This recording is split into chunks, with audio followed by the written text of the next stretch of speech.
Hey there, can you guys hear me all right? Yes, I can hear you. Okay, great. Thanks.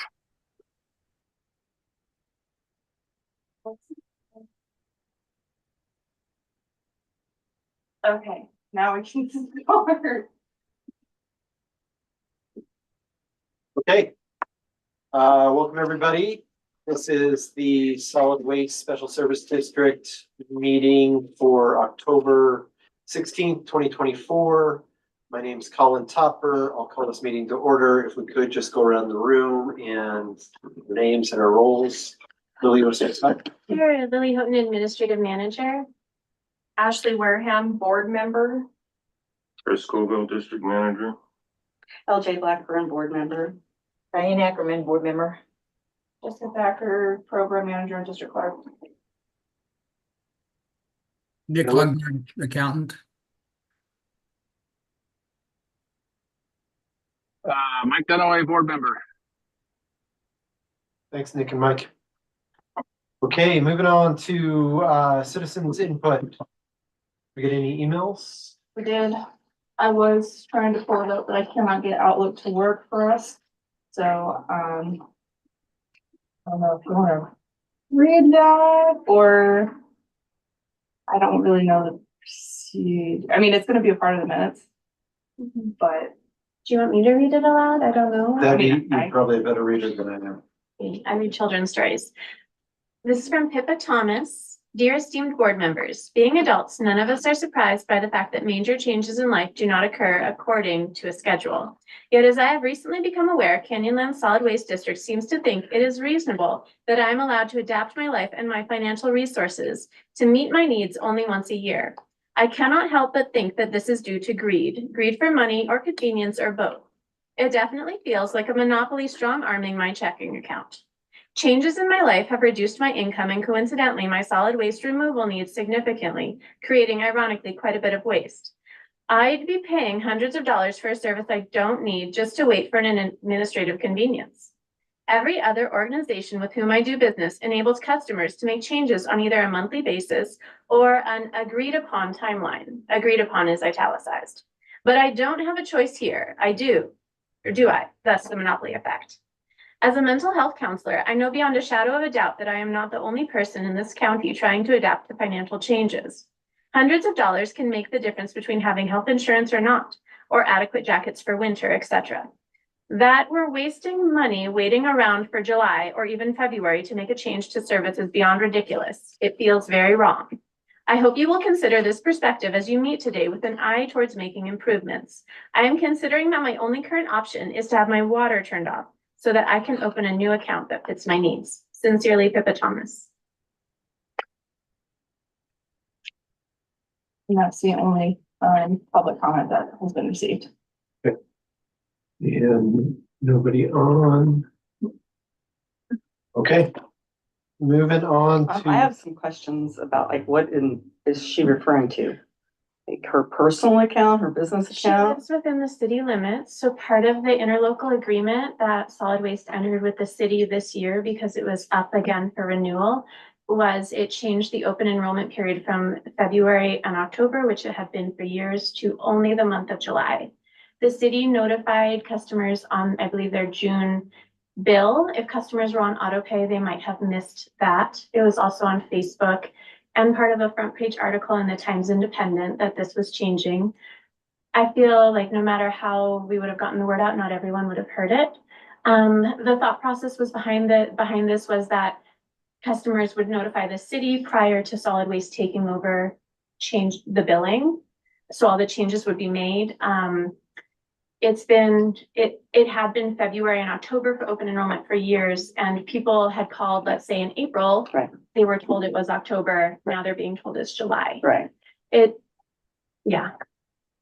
Okay, I just wasn't sure what she was referring to and why her water would be shut off because we don't have the authority to shut off her water, so. But is that comment at the very last? Before the city's previous, Okay. that's how that was there. Mhm. Yeah. Mhm. Well, I knew that was associated, but Yeah. and maybe she No doesn't longer. understand that we don't have the right to shut off her water, so we wouldn't be shutting off. But her- if she's non-paying, we would be reaching out to city code because she'd be out of compliance with that, and the city could potentially shut off her water for not paying garbage bill. And have we had a chance to look at her account? Is she and? This is the first I've seen of this Oh, letter. okay. Sorry. Is that- I'm- Is that open enrollment for trash and recycling or just recycling or? It's for all change, so you can always increase service to decrease service. It can only be done during the open enrollment period. Is that for all of our customers? Only for city residents. Okay, is that typical for trash services across, like in other communities? Is that, I can't this speak normal? to that. It's part of the agreement that Monument Waste entered, I want to say in 2018 with the city, that now has been renewed with this new contract of an open enrollment period. So let me reiterate, the monument had the two open periods. We just had that new city agreement and it went down to one open period where you could change. And, you know, Yeah, I hear that letter loud and clear because I thought that was, it was after the fact that I learned about that change. And I don't know if it's typical, but it does seem a little constraining. I agree. Mostly because if you wanted to go now down to a smaller trash can size, wanted to learn how to recycle, which we could be a major part of, then we would have a beautiful situation there. And maybe Chris can talk to the city and change that. Yeah, my next question was when does the contract end so that we would? It's 10 years. 10 years from now? And changes can be made if both parties Mhm. agree upon it. And I think, I mean, I do have a meeting with the city and it was one of the things on my list to kind of bring up. Part of it got, I think, like the original reason for it is we have to build inventory. It's a huge cost for us to try to get containers. So if everyone's switching all the time, we're not gonna have, Sure. potentially the inventory, but in the county, they can do it whenever they want. Because it's not mandated to have Right. service within the county. That being said, the CSRs are completely slammed right now. We cannot handle customer changes if that is changed. The earliest I would recommend changing is February. Is what? If it is to change back to February Yeah. and October, we cannot handle changes right now in July or in October with the new billing. That's that we're fine, going but through. I think that if we could discuss it and Oh, yeah. usually it takes a long time to get anything changed anyway. But I'm just saying that I hear this letter loud and clear and I feel that it's not fair.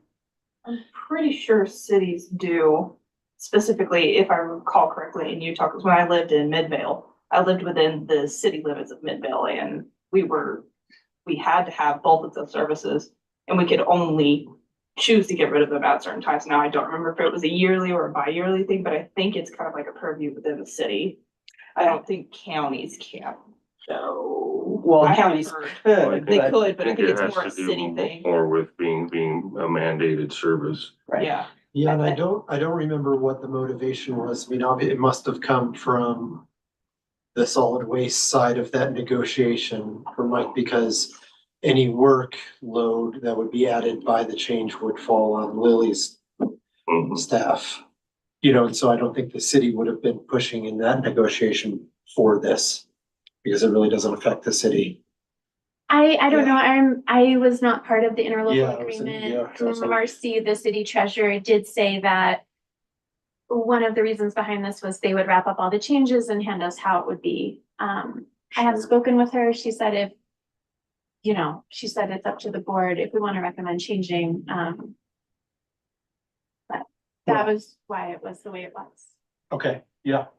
And that totally makes sense. And Yeah, I was also gonna absolutely. say that I do remember at one time when we did some research, there were other, like Jessica mentioned, cities that did lump it all together with the water or electricity and Yeah. water. So that it was all on one bill for one thing. But also if there was any way to mandate, that, then they could have some recourse if people weren't paying. Right. So it's not unheard of. Yeah, and this is gonna be a really interesting thing of just how we enforce it and how the city, because the city doesn't want its code compliance overwhelmed.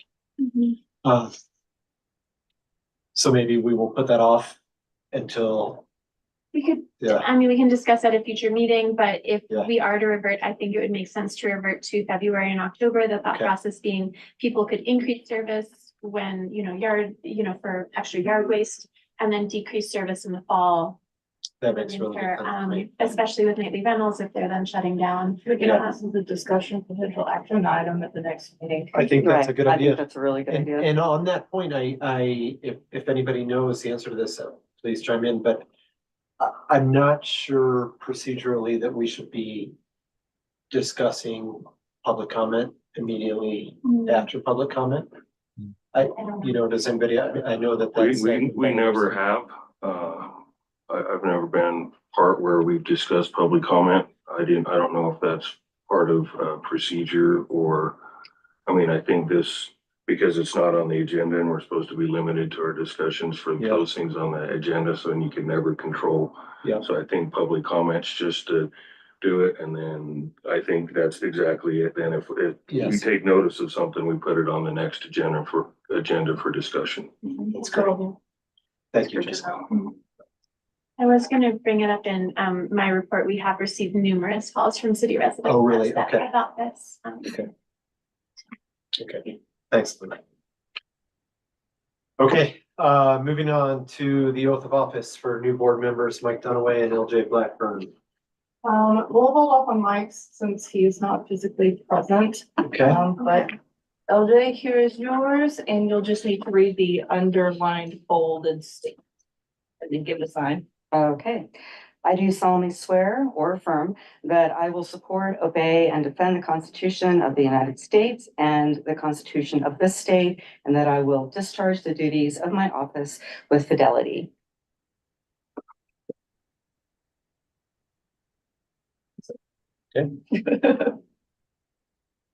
so Mike will be put off till he's here.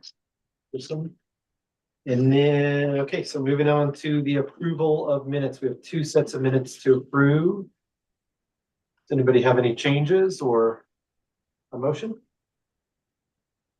I'll make a motion to approve the minutes of August the 21st and September the 26th, 2024 of the solid waste regular board meeting.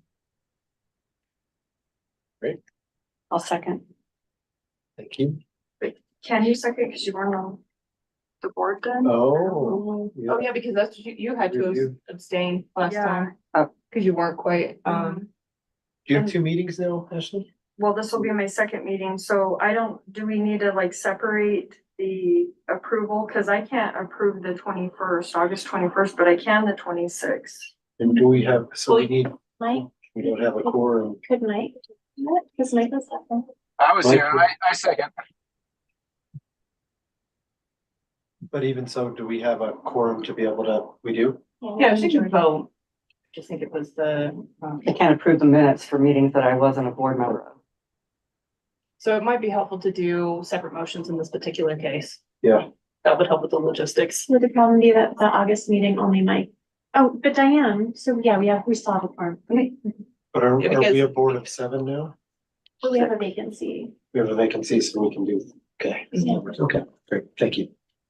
Because Mary was at the, well, Mary's not here, but, never mind, that was a good point. Okay, I realized as soon as I said it, it was not correct. Diane, do you want to amend that motion? Do you want to break it up into 2 motions? I make a motion to approve the minutes of August the 21st of the solid waste regular board meeting. I second that emotion. Okay. Everybody was here, all in favor? So that would be 3. Any opposed? Give me a second here. Okay. So that's 3. Is you abstaining. And now you are eligible to move forward. Whoever wants to make a motion for the September 22nd motion. Make a motion for, I make a motion to accept the September 26th, 2024 regular SISWA board meeting minutes. And I second the motion. Thanks, Mike. Now. Okay, all in favor? Aye. Any opposed? I abstain. No abstain. Perfect. Okay. Okay, moving on to the treasurer financial action item, review and approval of the September 2024 financials. Let's see, expenses for September were consistent with August. I did not make a payment to the PTIF fund just as we transitioned to AMCS, trying to hold on to more funds and have more liquidity and kind of buffer this transition. Payroll was also slightly lower due to open positions. Payroll expenses totaled $216,592.67. Payroll averaged about 96,000 per run. And the second payroll was about $3,500 less. I would attribute this to the holiday. Again, from what I've seen, every holiday that we work costs about $3,500. And 3 new employee loans were issued this month. And then for operational expenses, they came to $106,367.18. This is $66,000 less than August. In August, we had some large purchases. We purchased new carts. There were also large truck expenditures. Fuel expenses were about $3,600 higher, you know, $18,500 versus $22,000. I mean, these are pretty in line with just when bills fall.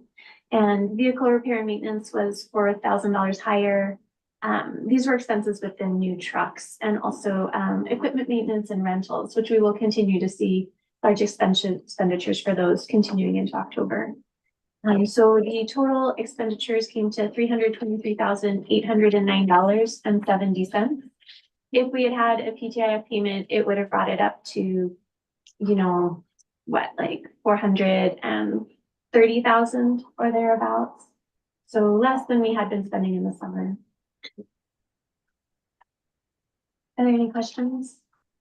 I'd like to discuss the employee loan program, and I don't, we need to put that as an agenda item, but I have it as an agenda item, as a discussion, possible action item for the next meeting. Perfect. If you'd like to discuss it now, I don't know if we can as part of this report, so it's included in that. We can discuss it. We just, Yeah. Can't make. because if you're just trying to get further clarification, especially the financial aspects of it, then it does fall into line. It's just, we can't be like, okay, well, these are the changes that we're gonna start making. Yeah. Perfect.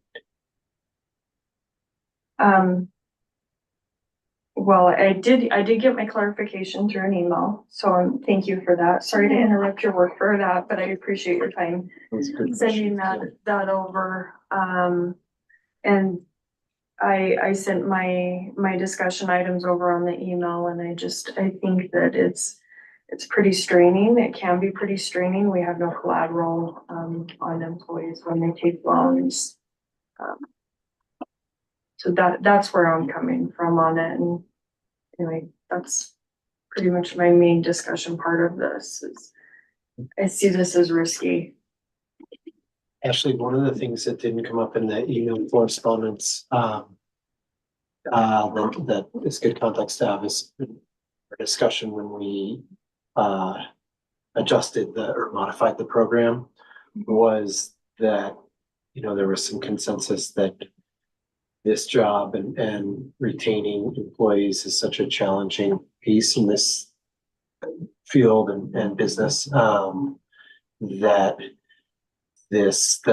any potential risks were balanced out with some reward of just being able to, you know, to add one more benefit to these people's, you know, work environment and work situation. So whether you agree with that or not, that's just a piece that I didn't see. I appreciate that. I Yeah. can actually provide some insight to that, because as someone who's actually utilized that program, I had a very massive change in my living situation, found myself needing to find a home very quickly and actually used that as a down payment on my house. So it allowed me to actually stay in Moab. So I can see how there's concern about it, but it's helped me tremendously, but then again, I was there for the 2,000 portion rather than the 1,000 portion. So it was a little bit more beneficial to me, but just as someone who's actually utilized it and can tell you how it was incredibly beneficial to me, but okay. I'm kidding. I think it would be worth revisiting and possibly tightening it. I had an employee approach me this week asking for $5,000 to purchase a trailer, which is not, I was just like, no, we can't do that. But some of the recipients, not recent, but some of them, purchased it or not purchased it, like applied for it to pay off, a balance due for taxes. It was an interest-free loan for them so that they don't have to pay interest. I don't know if that was a good benefit, would that have been a financial hardship? Possibly, but is that the purpose of your employer to offer an interest-free loan so you then don't have to pay this? I was envisioning it more for like, medical expenditures, like unexpected, like vehicle repairs. The loans that we gave out this month two were for reliable transportation to work, and one was for an employee that was out due to a direct family member having medical issues and needing funds to pay rent because they had worked less hours than anticipated due to that. So Ashley, do you have that situation in your business? I don't do employee loans. I'll do an advance and the collateral is the hours that they have worked. So they'll get paid more, just paid ahead of time. Yeah. And I also, we're not the bank.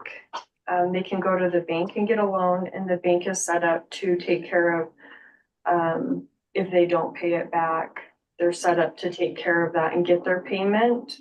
I do charge my employees a small fee when I give them in advance, because it causes more paperwork on my end, as you know. It causes more paperwork on your end, Lily, so. Yes. It all makes good sense. And historically, so we ran this, the auditors do not like this loan.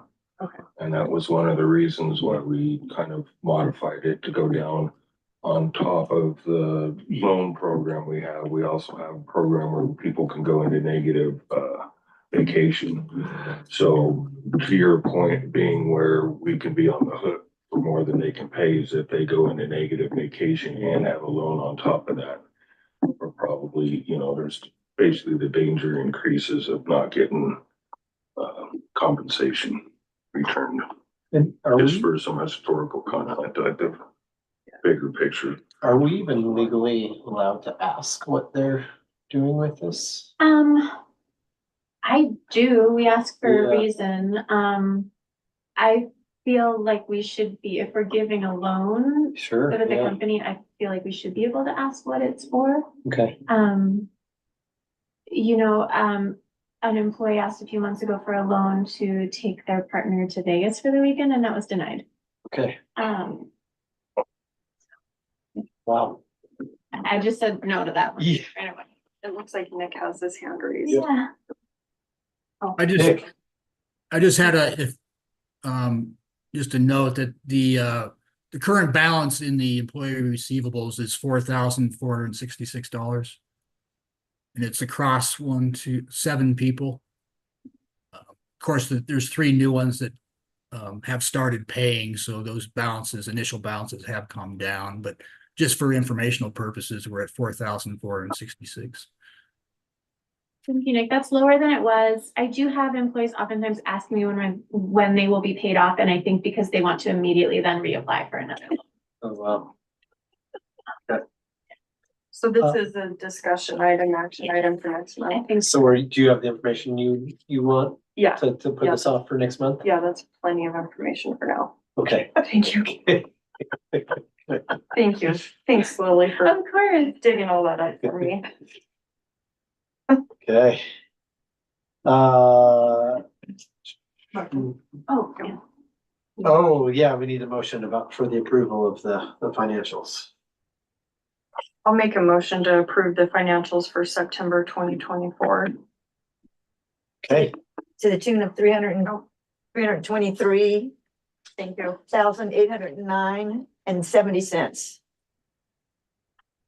It's on the very last page. Thank you. Oh, no, the next to last. I told you. There we go. Okay, thanks. I'd like to make a motion to approve the financials for September 2024 for $323,809.70. I second. okay. Do we, with money involved with financials, do we need a roll call vote? Or is that not the case? We have to then, they've made the motion, we have to approve the motion.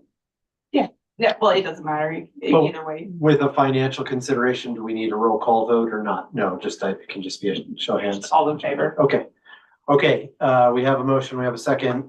All in favor, show of hands. Aye. Thanks, Mike. Any opposed? So will that PTIF come out next time, Lily? I'm still kind of, I mean, we're in a good place. It may, or it may, just keep it I posted. mean, we're, Resolution. Okay. I mean, I guess this is the board. We have about 200,000 in each account between payroll in the payroll account and the operations and 100,000 in a money market.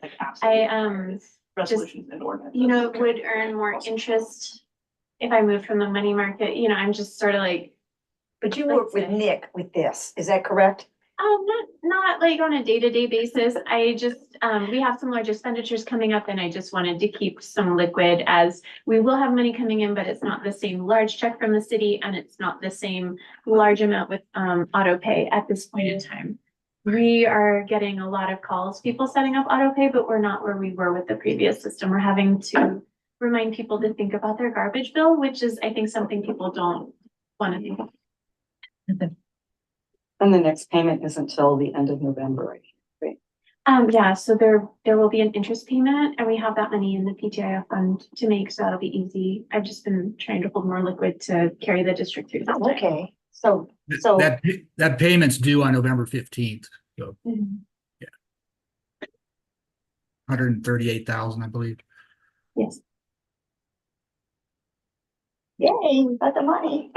Okay, moving on to reports. Chris, do you want to lead us?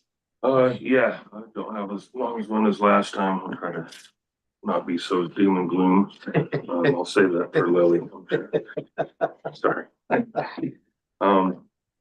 So, we're going to return to previous hours of operation. We've already started it just so we can make sure that, we're able to be ready for when it goes live, which it'll start from the week of October 27th to the 2nd.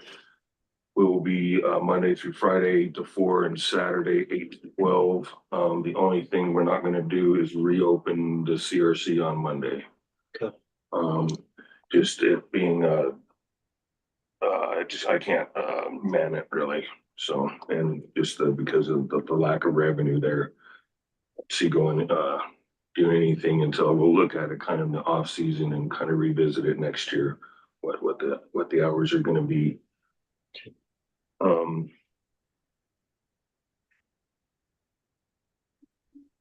So I know I had discussions with Colin and Ashley, and it just Lily's started training that actually coincidentally it's exactly some of the stuff we've talked about. So a lot of the stuff we've talked about I've kind of slowed down a little bit because the information that we're gaining from this training that we're doing. And if you can address a little bit more of the background of that, I mean, it's excellent training. This is the HR training. The HR training, and it goes to organizational structures, job descriptions. I mean, it just nails everything that I really wanted to address. So basically, I've kind of expanded my time frame that I want to implement a lot of this stuff to the end of the year, and we'll just kind of look at these programs going into next year, because this will afford us the ability to really look and question, and I'll present it to the board beforehand, even though I think it's kind of under my purview to do this anyways. I definitely would like some feedback. I'm also working on, so I've been meaning to get with Nick going over the budget. The other thing I just discussed with you guys was an operations plan that would basically lay out what things should cost. And then as we get with Nick and the budget, he'll tell us, how much we're paying for it. And I'm hoping to be able to present what things should cost, and we can do kind of a direct correlation and be able to identify some changes as we go into next year. Basically, as far as my going forward with the budget, I'm just going to let Nick do what he's been doing for the district so far. And then next year, we'll probably end up having to do some type of amended budget if some of the programs I'm changing are addressed. Okay. I finished third quarter DEQ reports on time. That's always a good thing. Good job. Yeah, that was a nice feeling.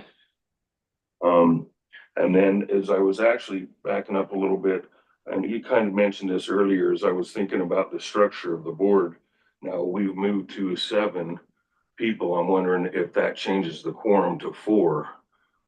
Which means that we could probably meet with 3 people, which I think going forward with some of these things that we want to tackle, like about bylaws, the structure of the board, some of the restructuring or organization of the district might be more effective if we can like make committees of 3 people. Yeah, actually, and I touched on that. Yeah, and I think I was pretty sure that was the case, but I wasn't.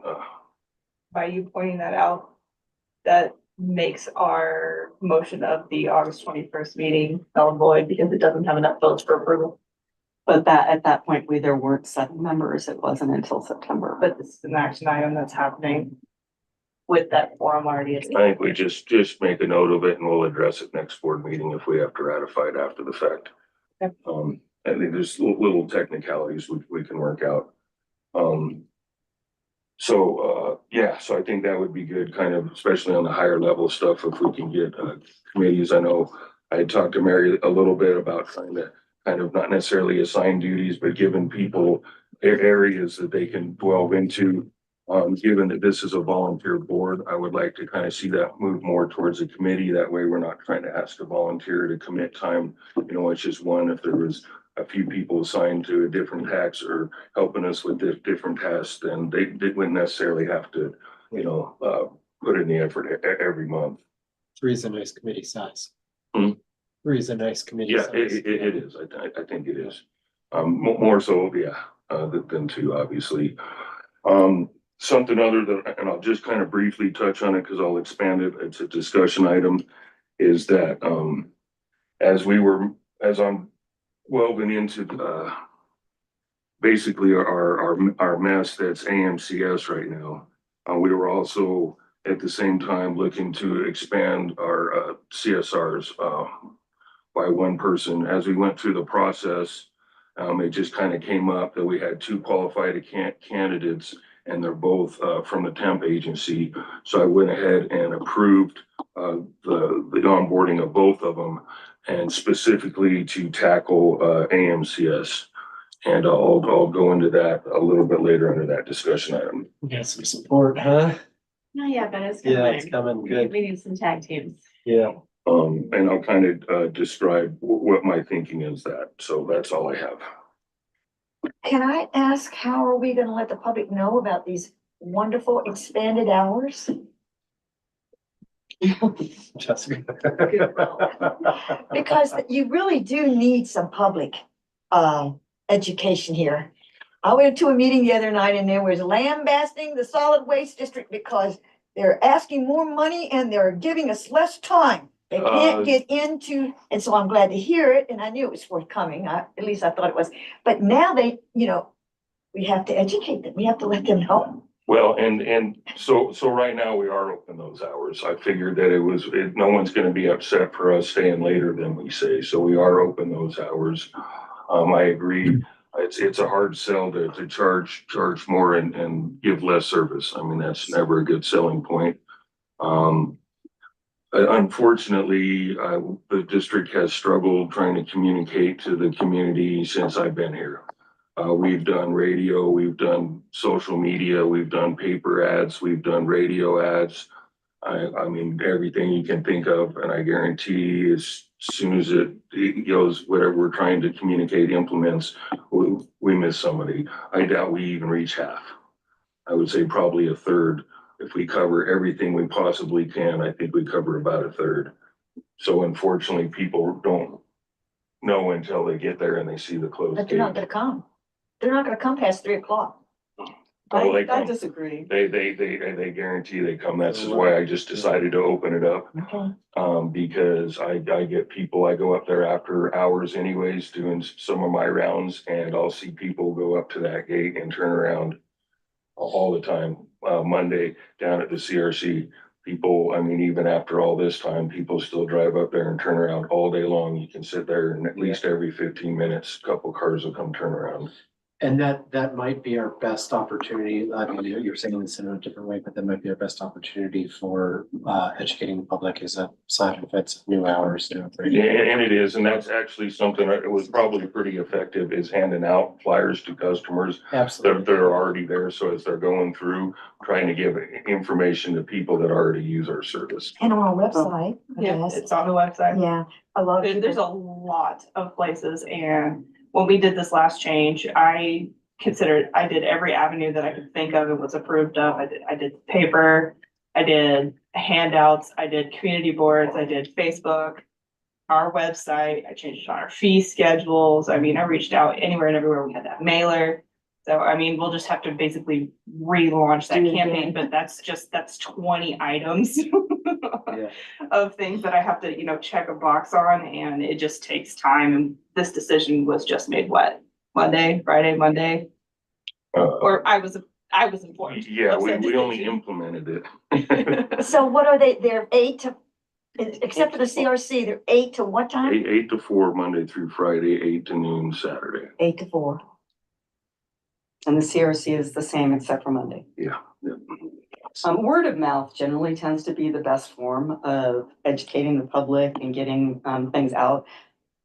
If there was a way that we could maybe ask the attendants to just, hey, in case you didn't know, we're back to our old hours. These are our hours. Let everybody know, and you can hand them a piece of paper if you want. I just hate to see us handing a bunch of Yeah. paper out, but Those I actually have tend this to be flyer if pretty you want to effective. take it with you, Papers. but Mhm. you know. Handing a little 3x5 piece of paper that tells them, here's our new hours. And then I always try and amp it up with a new thing. So that's, so we've got this fall voucher that's gonna be coming up, which I'll, or in my thing. But pairing those two Yeah. together, so it's okay, we're changing our hours, but also here's a service to the community, so it kind of sweetens the pot sort of Absolutely. deal. Yeah. So, but I haven't. Will you be putting something in the newspaper about the fall voucher? Because could we just add it to everything that we put out? I think In the that's what she next- just said. Yeah, that's what You're I gonna would do. add it to that? Mhm. I like to make a single consistent thing, so when Right. it's distributed, it looks the same everywhere. Okay, I like what you said, LJ, have the staff and the attendants up there just reminding, they're gonna feel repetitive, but I think that's a great idea. Absolutely. Well, actually, one other thing, so moving forward, I don't think we've reached out to the whole board. We were gonna set up a Google Docs, kind of like we had on the sheets before, where the board member can put in agendas and ideas, because I feel like a lot of times that the discussions happen here, and a lot of discussions, you can't, given this is a public format. So it'll give place for the board to kind of put their ideas and what they would like to see come across as agenda items or action items. So we'll have kind of a group database. And I think we're about ready to have that set up. We just need to get the information out when we get exactly how we, obviously we want to put some controls on it a little bit so it doesn't get too out of control. And Yeah, permissions or, and yeah, whatnot. But it's basically there.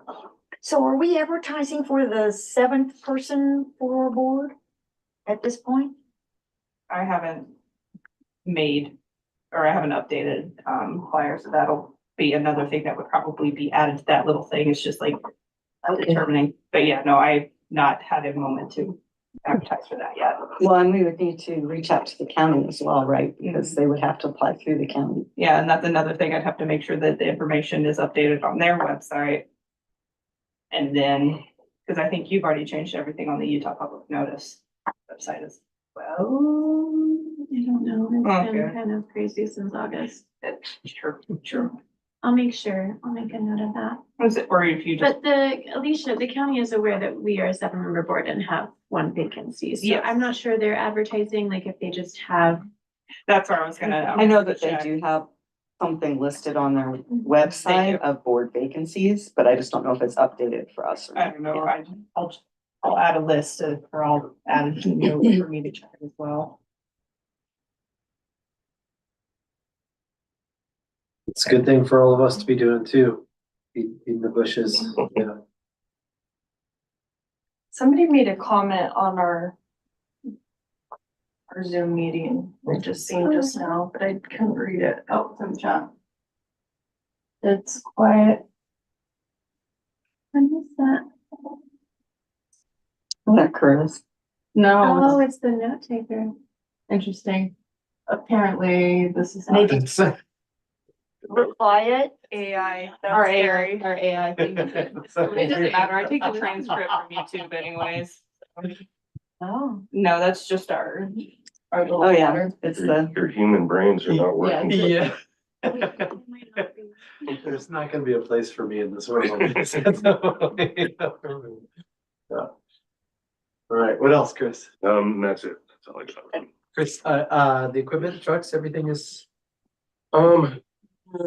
Ish. Well, so, like, okay, our proprietary, trucks, and that's a good point. I should have brought some of that stuff up. So we're down to 2 out of the 3, but at least we still have 2. Yeah. The one that went down that we put a lot of money into, not the newer one, but its transmission went out. It's probably, upwards, they quoted 5, I'm guessing probably about 6 or 7 by the time we get shipping, probably maybe even closer to 10 by the time we get, shipping and stuff, done. And that's just the transmission. You guys then have to install it, so it's really more. It's, well, at about 10, that'll be with us as well. So, but we still have 2, so we're still able to fulfill our contractual obligations. We did get a check from the truck that, tipped up at the arches, and we ended up buying it back. So we got the check minus the buyback cost for that truck. We've got parts coming in and that truck's about ready to go back out into service. Hey, actually, you got any transmissions floating around your yard? Maybe.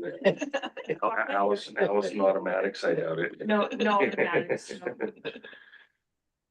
So are we seeing, did we see a little bump in the roll-offs with all of these roof replacements in town? I've been seeing a lot of. I'm not sure whether, so actually material wise, I have seen a lot of roofing materials going up to Moab landfill.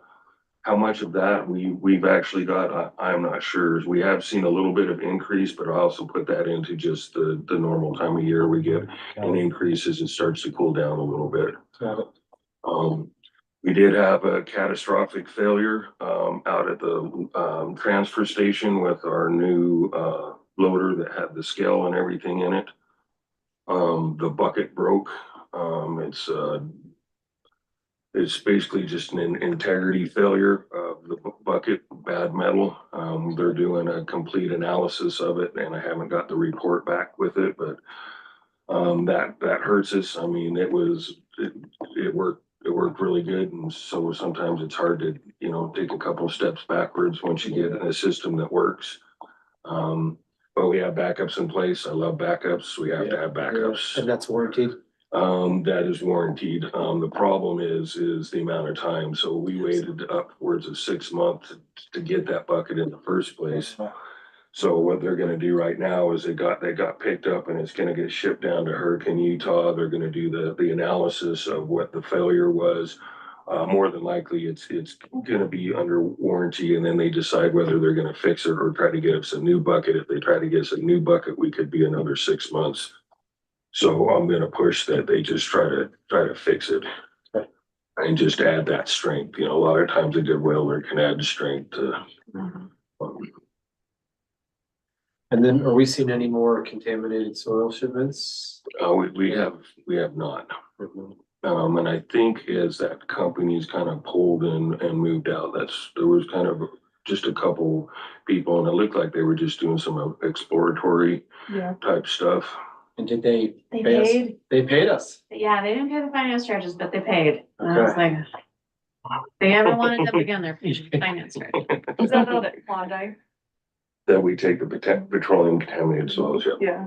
Yeah, they found that the deposit in that particular area wasn't worth exploring, Okay. or at least financially wasn't worth exploring. Cause I followed their reports as well, like on their financial reports that they send out to their stakeholders. Yeah. So I I kind of, on, Jen. because I like to, like to see if they're gonna go try and explore another area that's in Grant Yeah. County and, Yeah.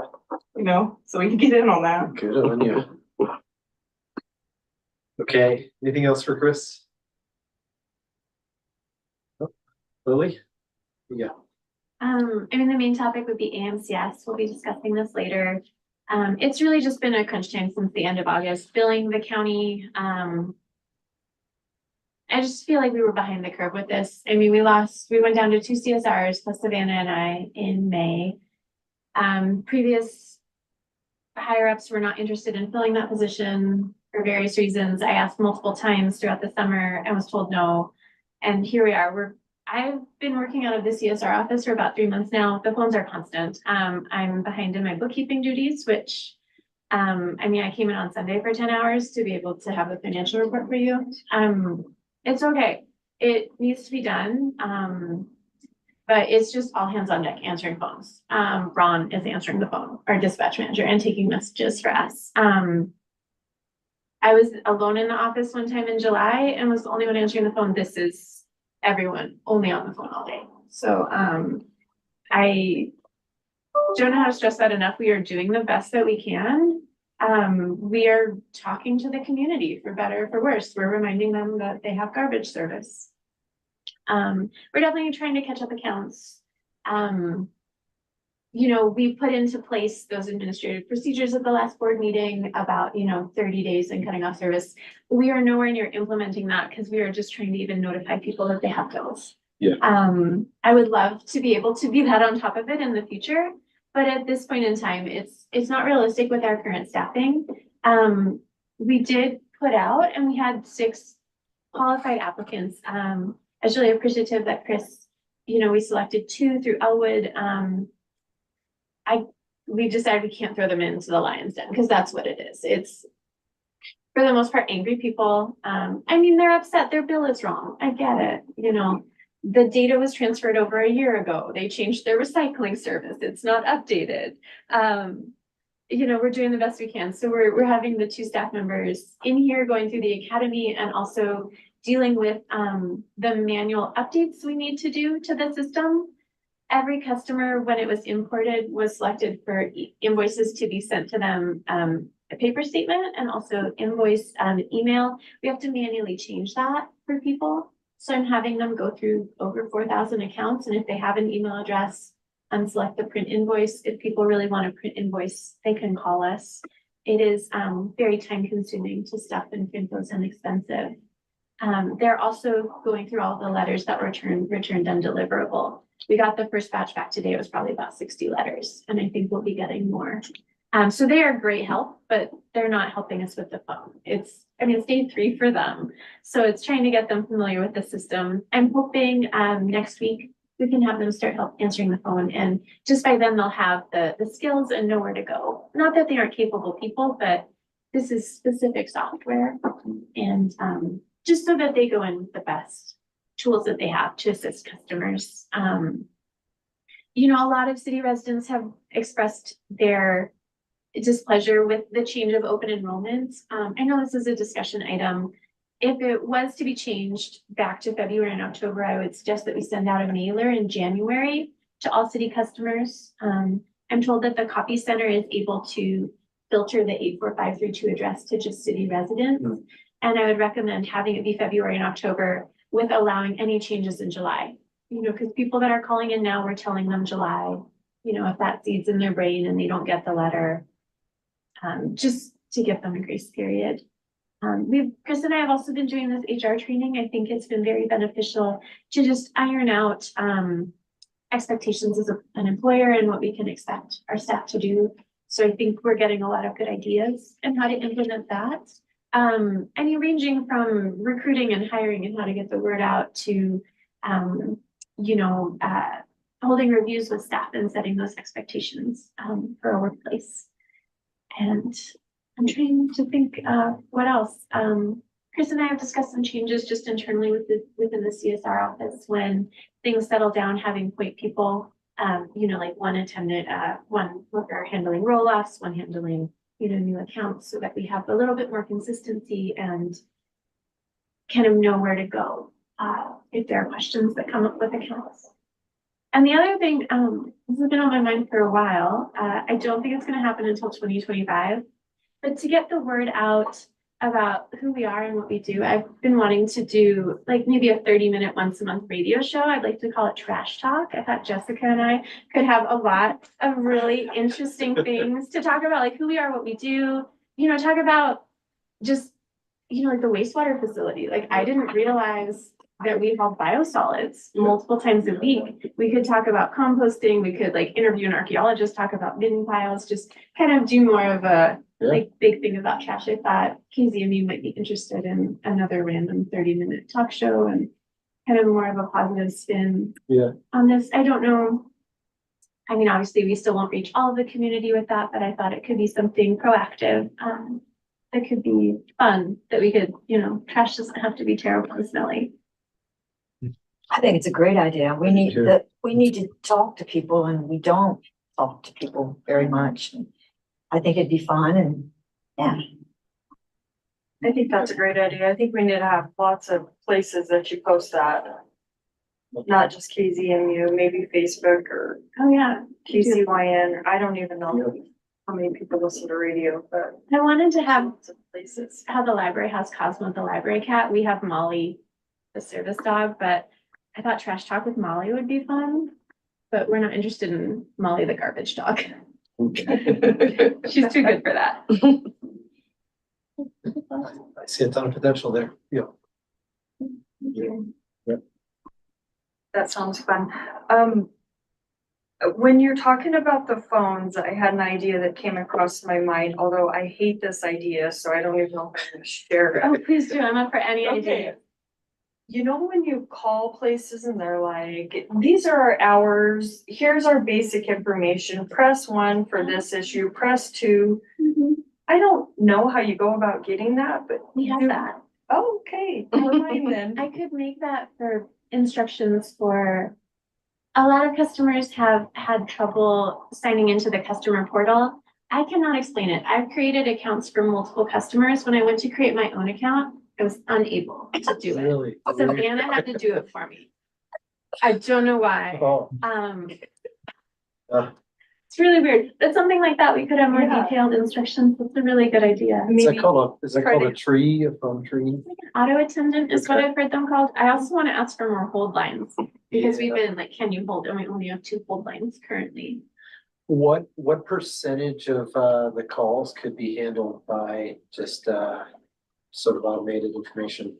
Or is right now, is it like 100% disgruntled? We definitely get very gracious people. It's just frustrating. They do everything they're told and it doesn't work. Yeah. We can't tell them why it doesn't work. Then we do it for them. Each call is most of the calls are taking upwards of 5 minutes. Oh, wow. And you know, all 4 of us will be on the phone and we'll have people waiting at the desk. I don't think, I mean, we kind of knew this was coming. It was more than I thought it would be, and there's no way out but through. So we are. So is any other employees attending the HR training? Chris is. Oh, okay, and that's in Park City? Is that what it says? Oh, she's out of Park Yeah. City. Okay, It's all remote, but Okay. she does have other clients in Moab and occasionally comes down here. okay. How did you find her? It was recommended to me by a friend. She has multiple clients in Moab and had just mentioned this kind of, they call it a jumpstart, to give you kind of a generalist HR perspective. And I've done HR things in the past, but this, you know, being government and more employees, more full-time employees than I've worked with, you know, I know there are gaps in my knowledge, and I thought that this would be beneficial.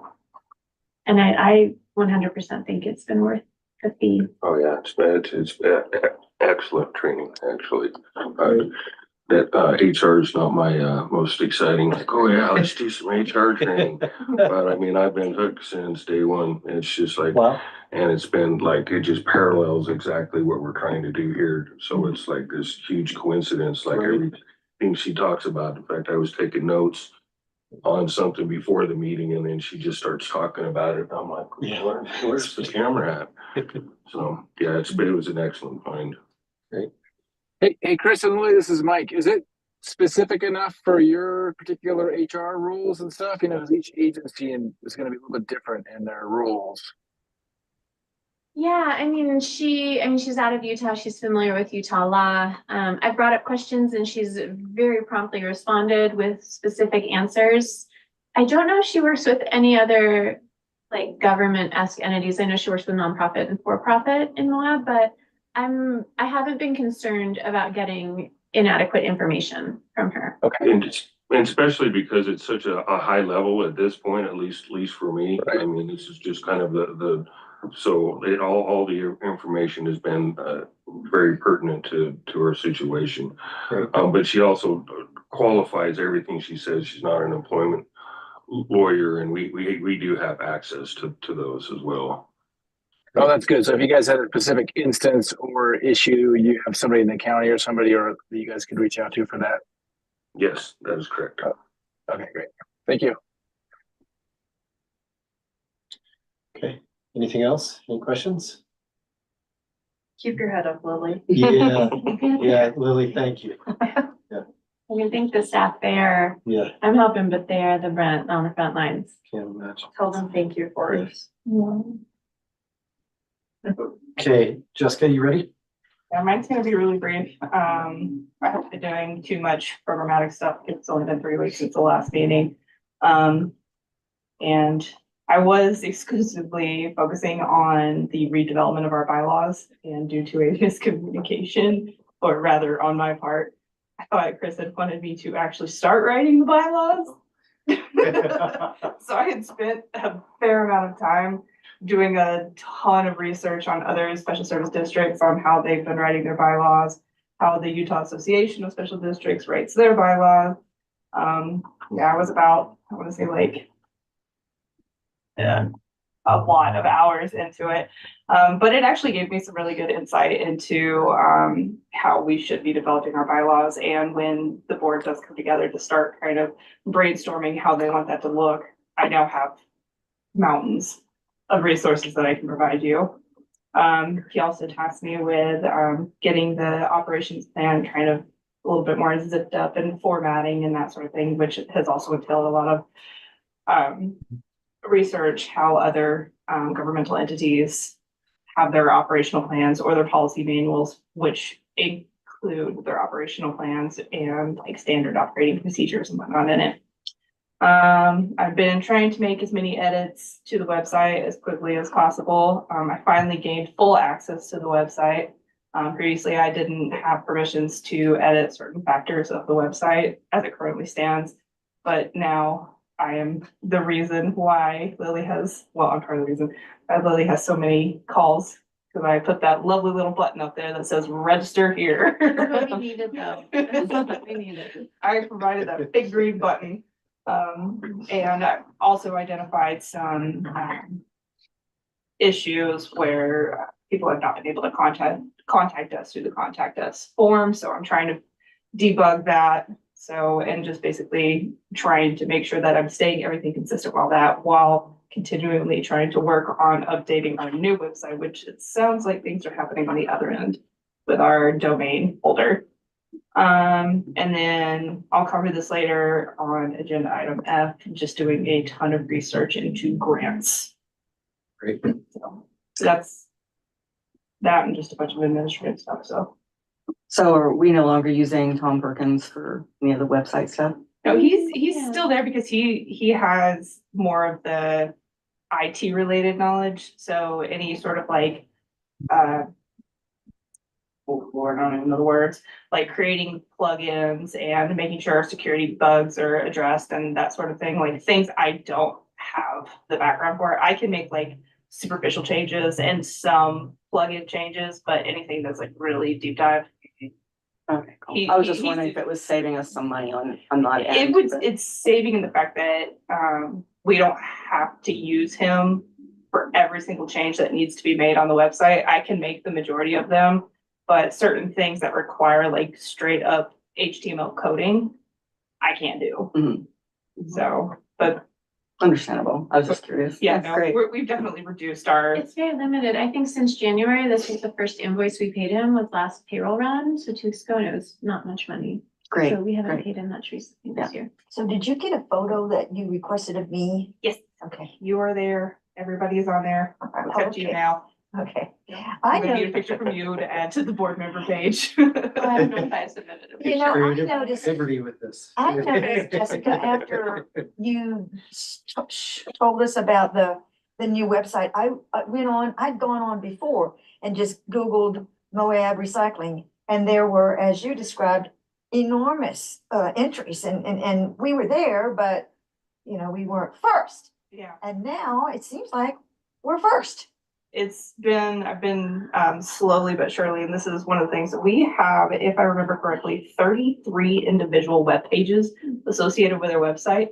And every single one of those has to have something called an SEO, which is like a internal tag for like Google searchability. I forget, it's like search engine something, I forget the full thing, but these SEOs are what, when somebody types in these keywords, is how your site's brought up. But you have to do it over and over and over. You have to use the same words, that you have to think of somebody who is searching for these things. So you have to recycling, recycles, Moab, Utah recycles, like you have to have like 25 plus SEOs attached to whatever page it is. So that's what you did? That's what I've been working on. Yeah, well, it seems to be working. Yeah. You know, and then I found some information with, what is Sarah Melankoff's thing? Moab recycling. Yeah, hers is Moab Moab. recycles. Yeah. You know, and hers came up and stuff that I've never seen she advertising. And so anyway, it was like a whole different world when I wrote Moab recycling. I'm like, wow, it's changed. It's clean. It seems cleaned up. Yeah, her stuff usually will show up first just because of the longevity of the site.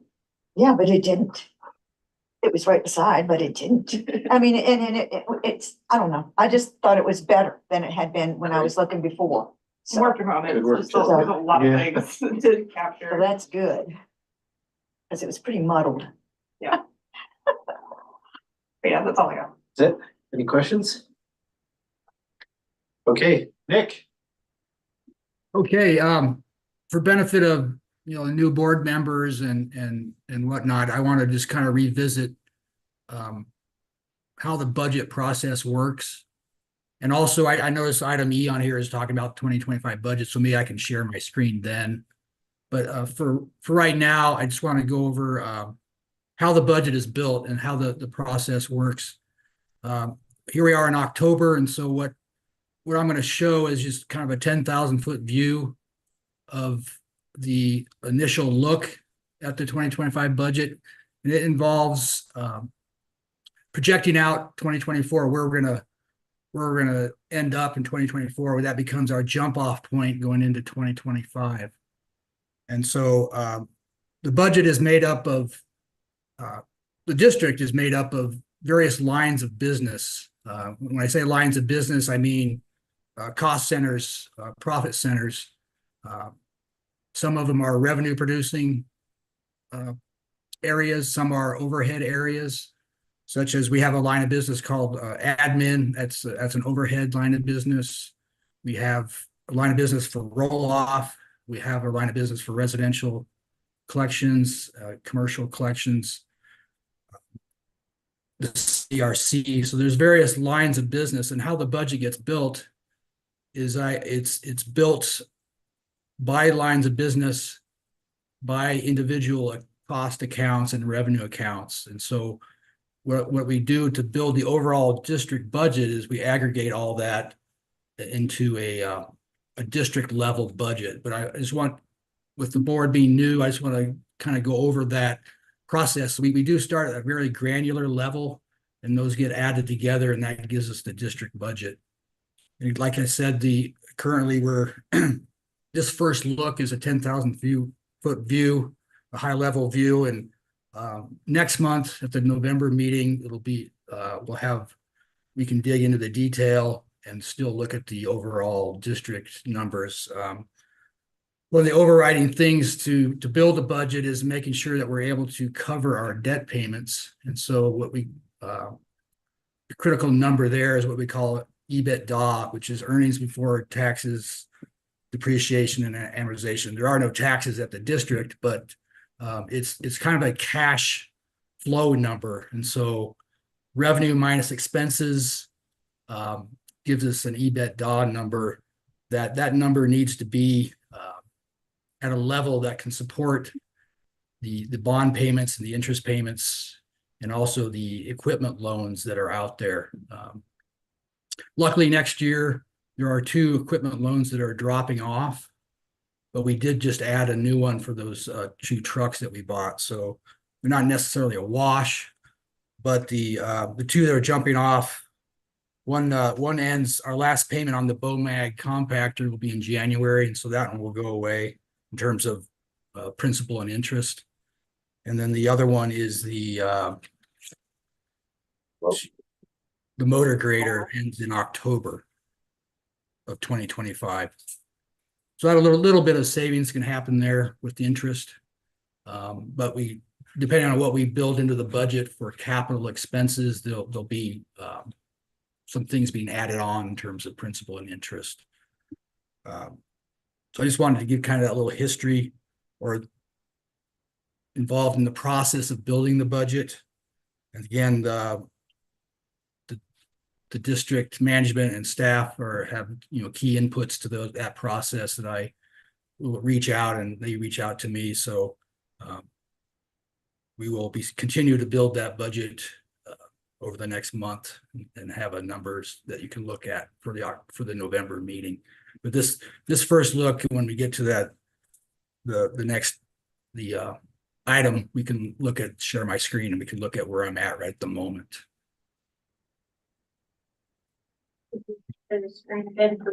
Oh, yeah, Chris, or oh my gosh, Nick, you should be able to share your screen if you'd like to. Okay, we can do it now. Grab the right one.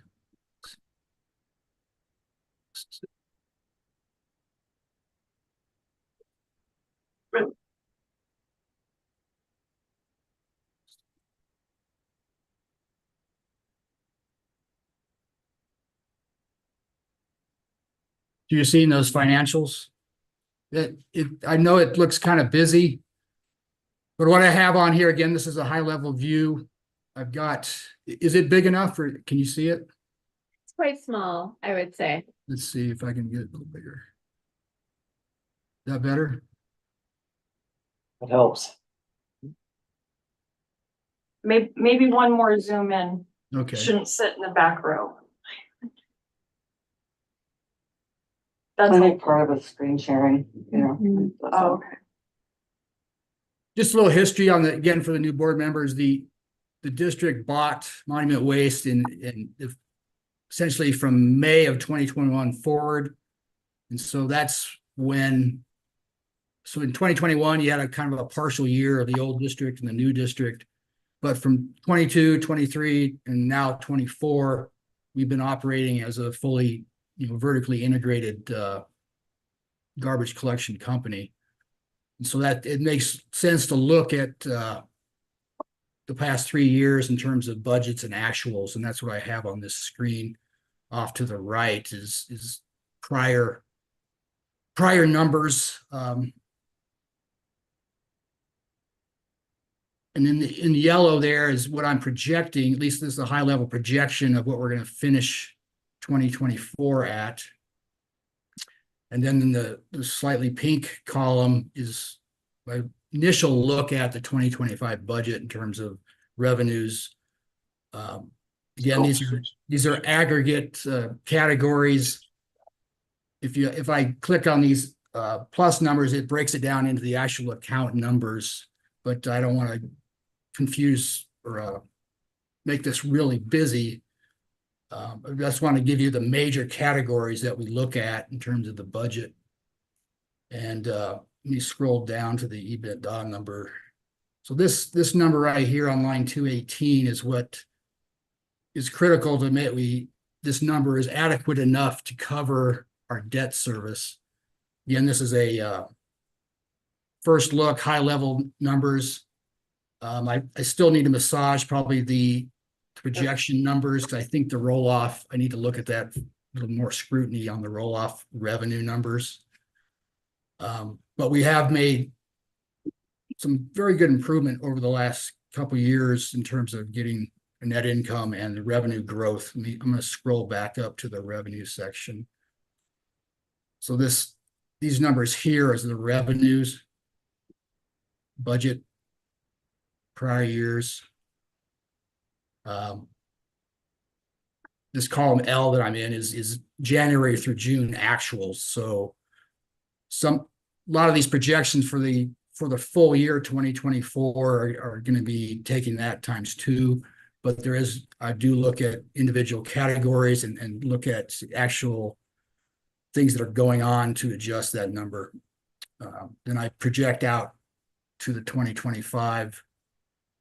And some of these numbers I have maintained at the previous year budget numbers. Again, I'm gonna delve into very line item detail. I know that repairs and maintenance will be a major category for 2025 that we Chris and the management will look at to make sure that we got adequate dollars in the repairs and maintenance section, which is right here. We have spent a lot of money, kind of some one-time things in 2024 that may not happen again, but then there could be further issues that happen in 2025 as the equipment ages and more repairs are needed. So again, this is just kind of a first look at the process or at the numbers. Again, I'm going to be scrutinizing these with the district's help and with using statistics on our revenue, roll-off hauls, things like that to come up with some numbers that relate to the various revenue categories. Let me scroll down to the other expense.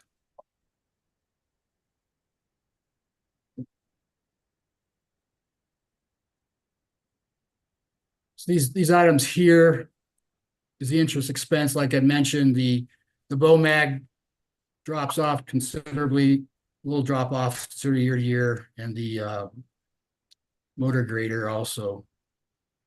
But then we've also added the 2 Freightliner trucks. So sometimes the interest, things may go away, but then things come on.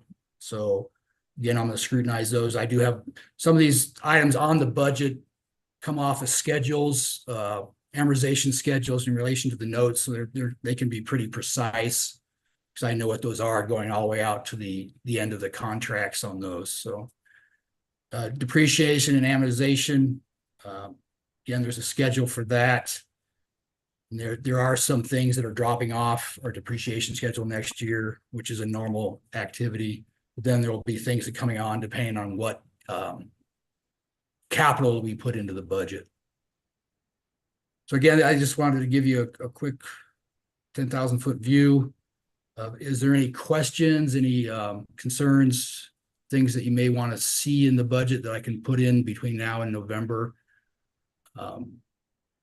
Nick, I was wondering about the really positive trend in our net income, especially from 23 to 24.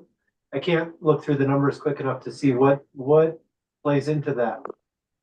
One of the components is that in 2024, there's about $250,000 of kind of a one-time topics. There's insurance money that came in, then also the land sale up there in Thompson. That was $150K.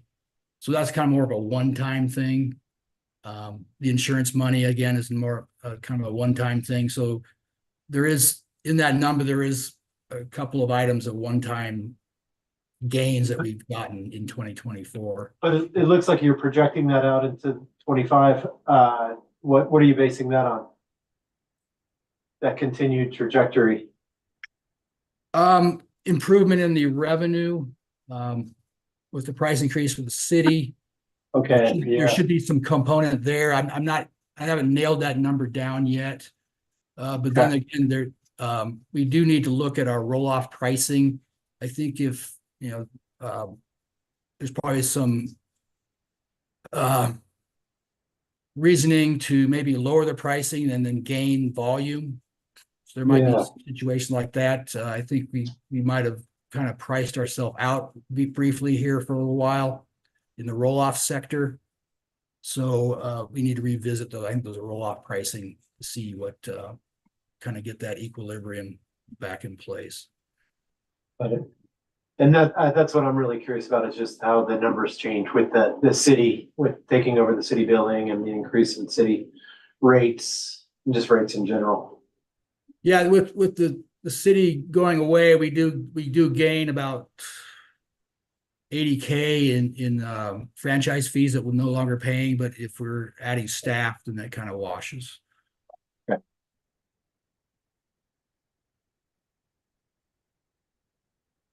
Yeah, I just wanted to just give you the information that it is a very granular budget when we get finished. We will be able to look at line items by line of business.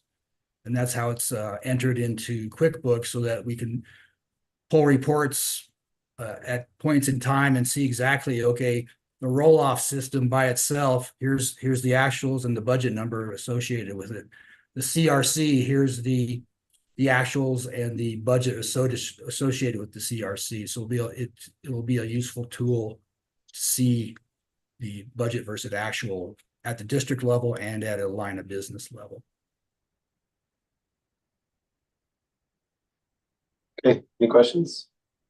The only question I have, and Lily, you may be able to answer this. I've seen an increase in the number of homes and stuff and building going on. Is there a lot of people calling to start up new businesses or apartment complexes? It seems like there's more apartments. Are we seeing an increase in that at all yet? Probably not till next year, I would think. I haven't noticed an increase, and I mean, the calls are so random, just the ones that I get, have not been for new service. I don't know what the other staff would say, but I have not seen growth in new accounts in Yeah, that. I would just be curious because I have seen a lot of new buildings. Yeah. So I would imagine that there would be hopefully some sort of increase to us because due to that. And also, Sometimes it's not like a whole bunch, like all those new apartments they put up on what's that, off Murphy Lane. oh, That ended up they should just have being, dumpsters. yeah, that was just a couple of dumpsters. So even though they're building massive and yeah, we'll take the revenue, it doesn't necessarily come like, it looks a lot, you know, oh, yeah, look at all those they've been in there. Well, that's two dumpsters. So. Yeah, and I mean, I don't know, but I am interested if the city annex more county land, that would also increase potentially our customer base of more mandated service. Which might have a trade-off of reduced pricing compared to county service, but we could potentially have an increase in customers from that. That might be something to put on the discussion items next time when Mary's here too, is because I know we've discussed that before about the possibility of mandating county services. So maybe we could put that on next month. Yeah. And the city is looking at adjusting, increasing its annexation plan to include basically. Does that include Holyoke Lane? Yeah, all those little, pockets and all the little disconnected and then the city also has, within the city, there are about 2,000 units in the pipelines, that are, permitted and ready to break ground that just, and most of those aren't. Well, just down here, right? Aren't they doing? Absolutely, by the university. And so, I mean, that's something that it's just gonna take, interest rates and for developers to really start. So that is something, Nick, that I don't know if you want to think about putting in as far as income, the possibility of increased residents. Okay. Yeah, I'm not sure how to quantify that, but. I remember like in past years, the county has discussed mandating garbage, but it's always been tabled. It's because the county doesn't want to take it. When two administrators ago, it was pushed on us to take the lead and they would back us up, but they don't want to be the one in front, which is very understandable. They don't have the appetite for that right now. I'm sure they don't. Yeah. Given our new standing in the community, I think we're going to be the ones spearheading that. Just as a side note, just looking at the city billing reports for 2024 that are that I have access to. Looks like the recycling is still about a 40% participation rate. So it's below 50. So I don't know if you're seeing any trends of if people are signing up for recycling in the city or not. But it's I have not noticed that. We okay. have received calls to downgrade service, which they're not able to do at this time. And it's something that the district's never got behind. I've always thought it was a revenue source that we haven't tapped into yet. Right. We've just not really focused on trying to push a single stream. Okay. And even though that's the one portion of our recycling programs as a whole that actually generates revenue. Yeah, it's just for a city that talks a lot about recycling, it's kind of strange that it's only about a 40% participation rate. Well, I guess I would argue that we talk a lot about recycling. I don't think that anybody does. I mean, yeah, of course, it's out there, but when do we talk to the community about recycling? Either one, the CRC or the single stream, when do we talk about it? I don't think we do.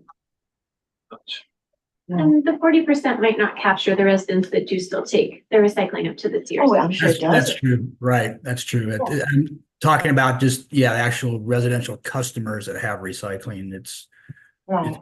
about a 40% participation rate. So yeah, it could be in terms of actual residents recycling could be higher if they're taking it direct.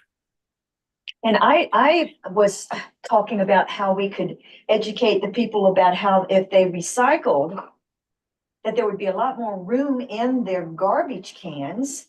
And Yeah. they would be able to, in July or January or whenever, they're allowed to change from a 96-gallon can to a 64-gallon can. And to me, that's a win-win because you get more people recycling. They see why they want to recycle because they can save money. And, it just fits so good together. I just think that we should be able to, Jessica, develop some sort of a. Well, unfortunately, though, that corresponds to our revenue. So I don't care about revenue. I'm sorry.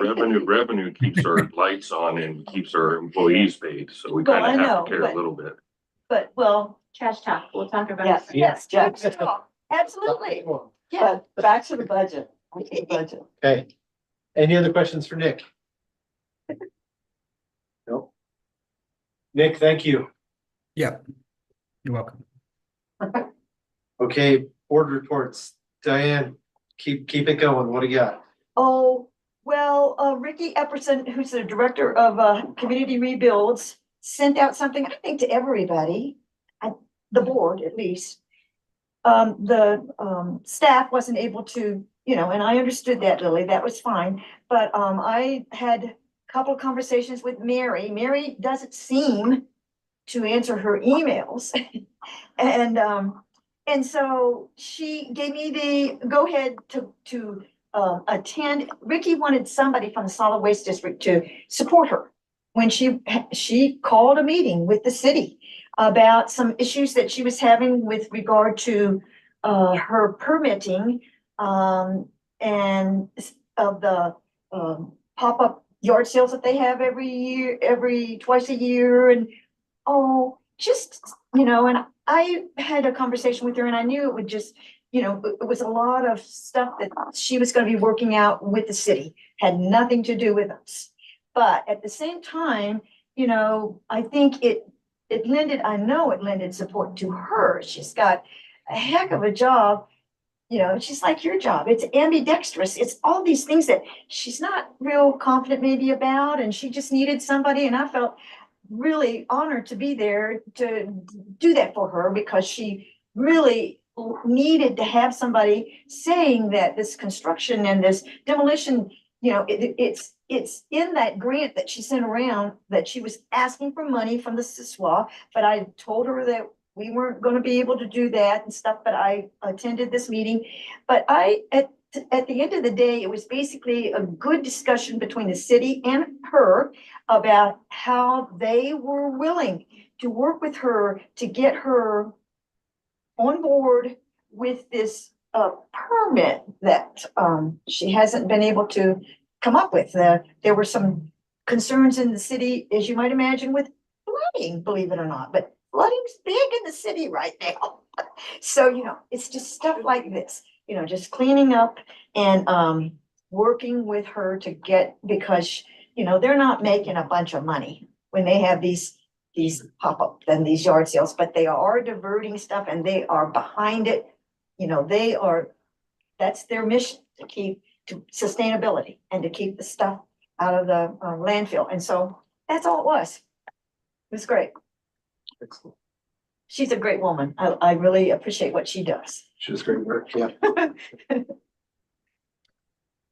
Okay, any questions for Diane? LJ, what do you got? I don't have anything at this time. Okay.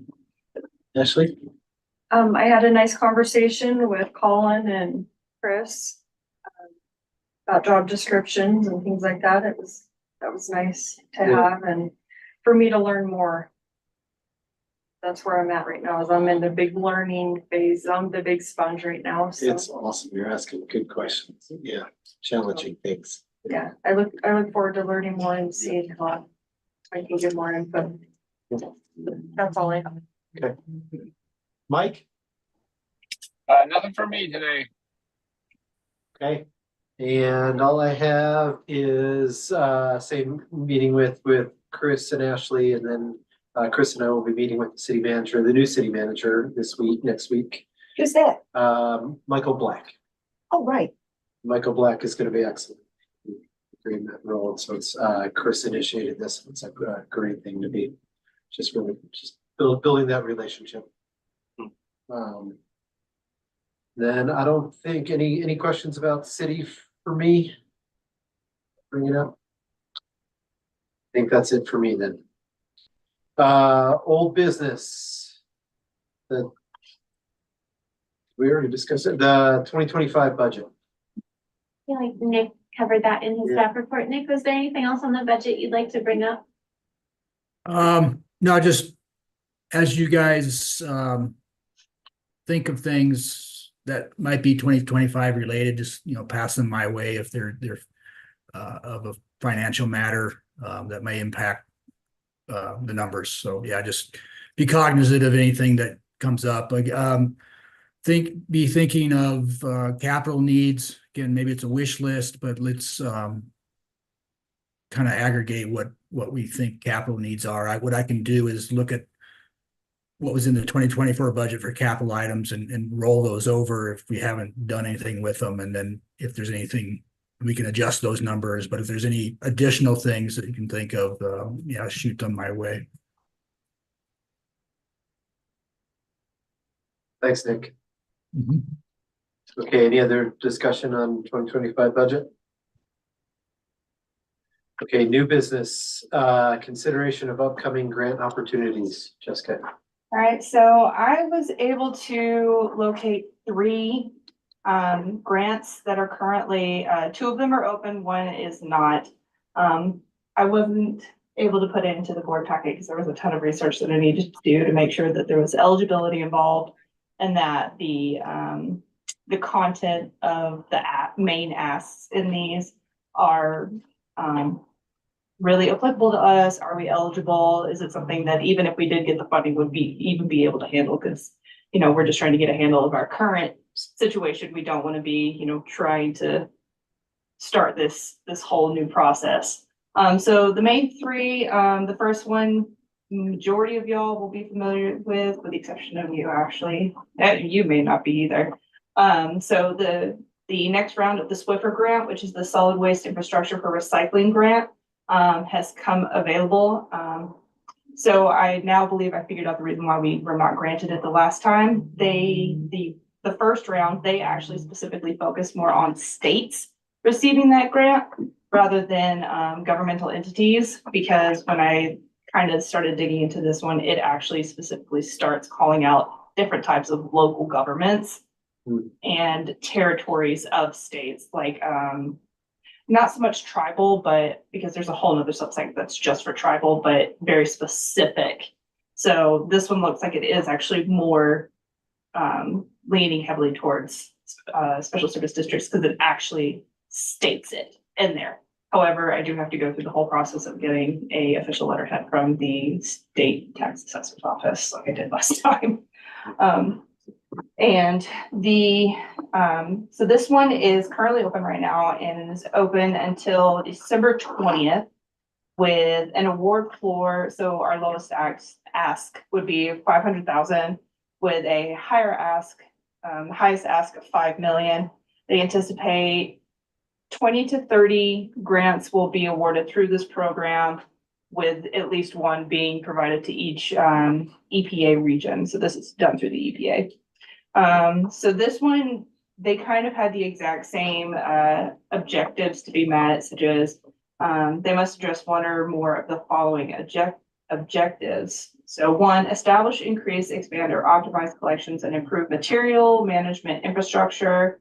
Two, fund the creation and construction of tangible infrastructure, technology, or other improvements to reduce contamination in the recycled material stream. Three, increase, establish, expand, or optimize capacity for materials management. Four, establish, improve, expand, or optimize end markets for recycled commodities. Or five, demonstrate the significant and measurable increase in the diversion, recycling rate, and quality of materials.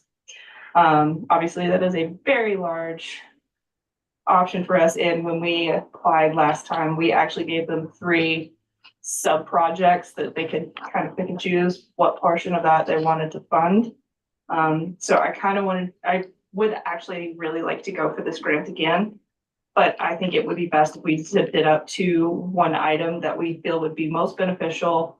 And is something that if we did receive that funding over a 3-year period, we could reasonably implement and then also turn into a sustainable model.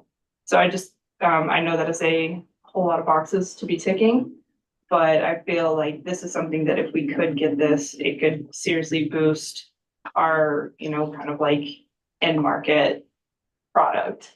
Jessica, yeah. what were the 3 projects we were trying to fund last time? I can only recall one off the top of my head, and that was enhancing the recycling center and basically turning it not so much into a mini MRF or materials recovery facility, but basically consolidating our source separated and our single stream, but putting in machinery that would sort it, so therefore we would have like a cleaner single stream market. Wasn't there composting? I believe yes, there was composting enhancements to our current composting or potential composting, non-food composting up at the Moab landfill, and Was it HHW? it was HHW, the expansion of the HHW program. By getting, better storage capacity and infrastructure. Yeah, thank you for remembering all that because. Well, and the I got so recycle many thing things in my head. was that where we were gonna try to scalp off commodities from the single stream to be able to add to our own source separated commodities so that we could start trying to ship. Because if we can ship whole shipments, we actually receive revenue from that. As where we're doing it now, we don't really receive a whole lot of revenue from our source separated. Because it's only partial, doesn't fill the whole load. Got it. So that's one I actually would like to go to, but I wanted to kind of like get both the board and staff's thought process on where we feel like this would be best fit into how we currently operate or would like to move forward in the future, kind of like that 5-year plan, 10-year plan, future goals of how we want to be a little bit more sustainable for ourselves. But if we can do it with funding outside of our own, because this one isn't like a grant match.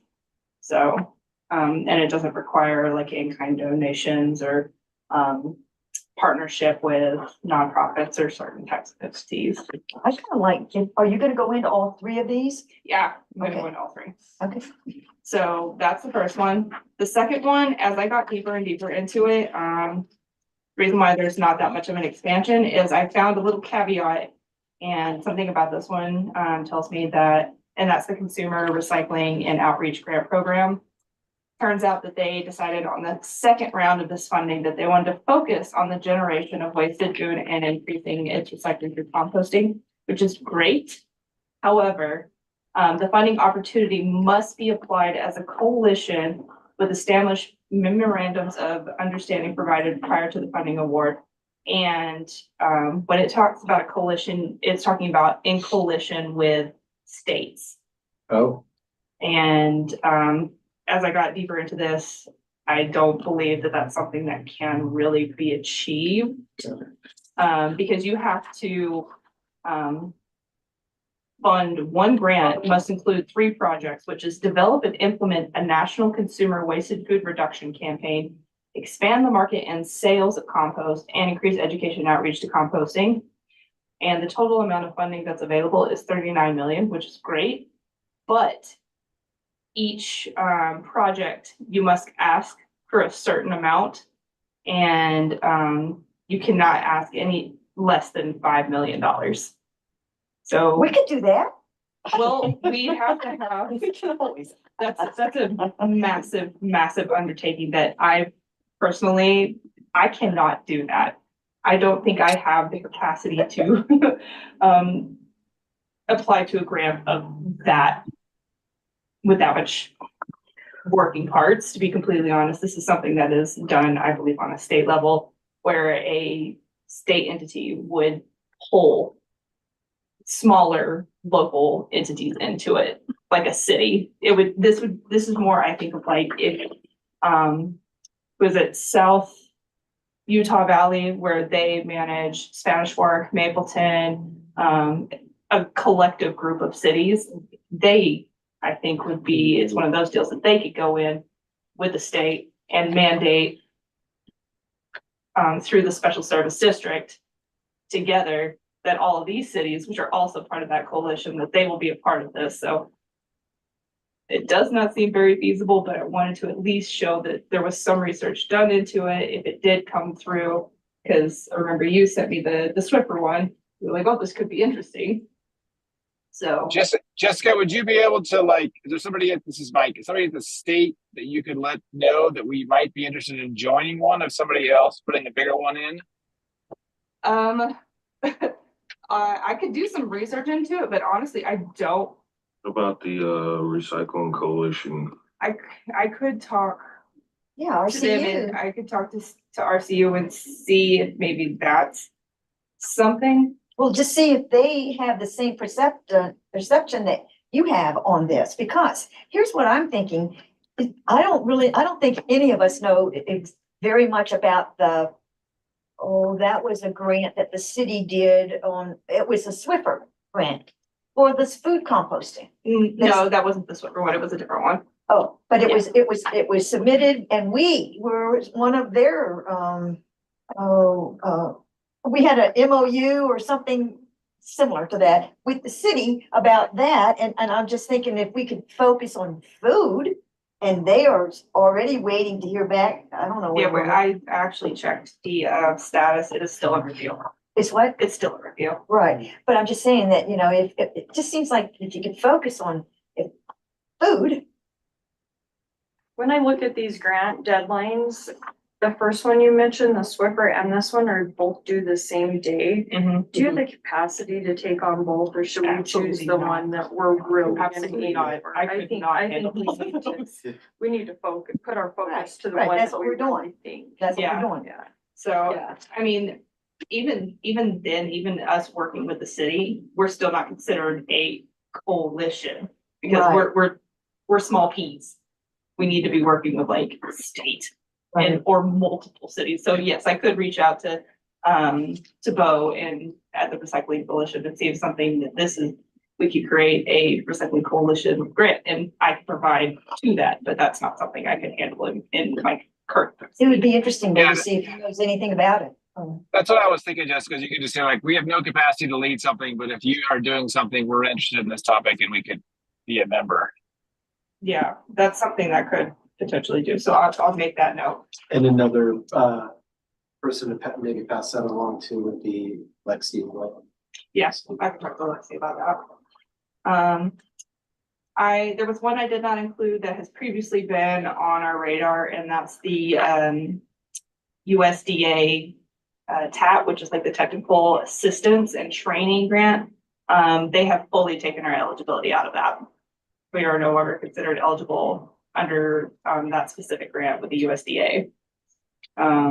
They're specifically focusing on a very niche subject. And the focus has kind of switched over more to wastewater rather than solid waste management. So I did look into that one, but does not appear to be an option anymore.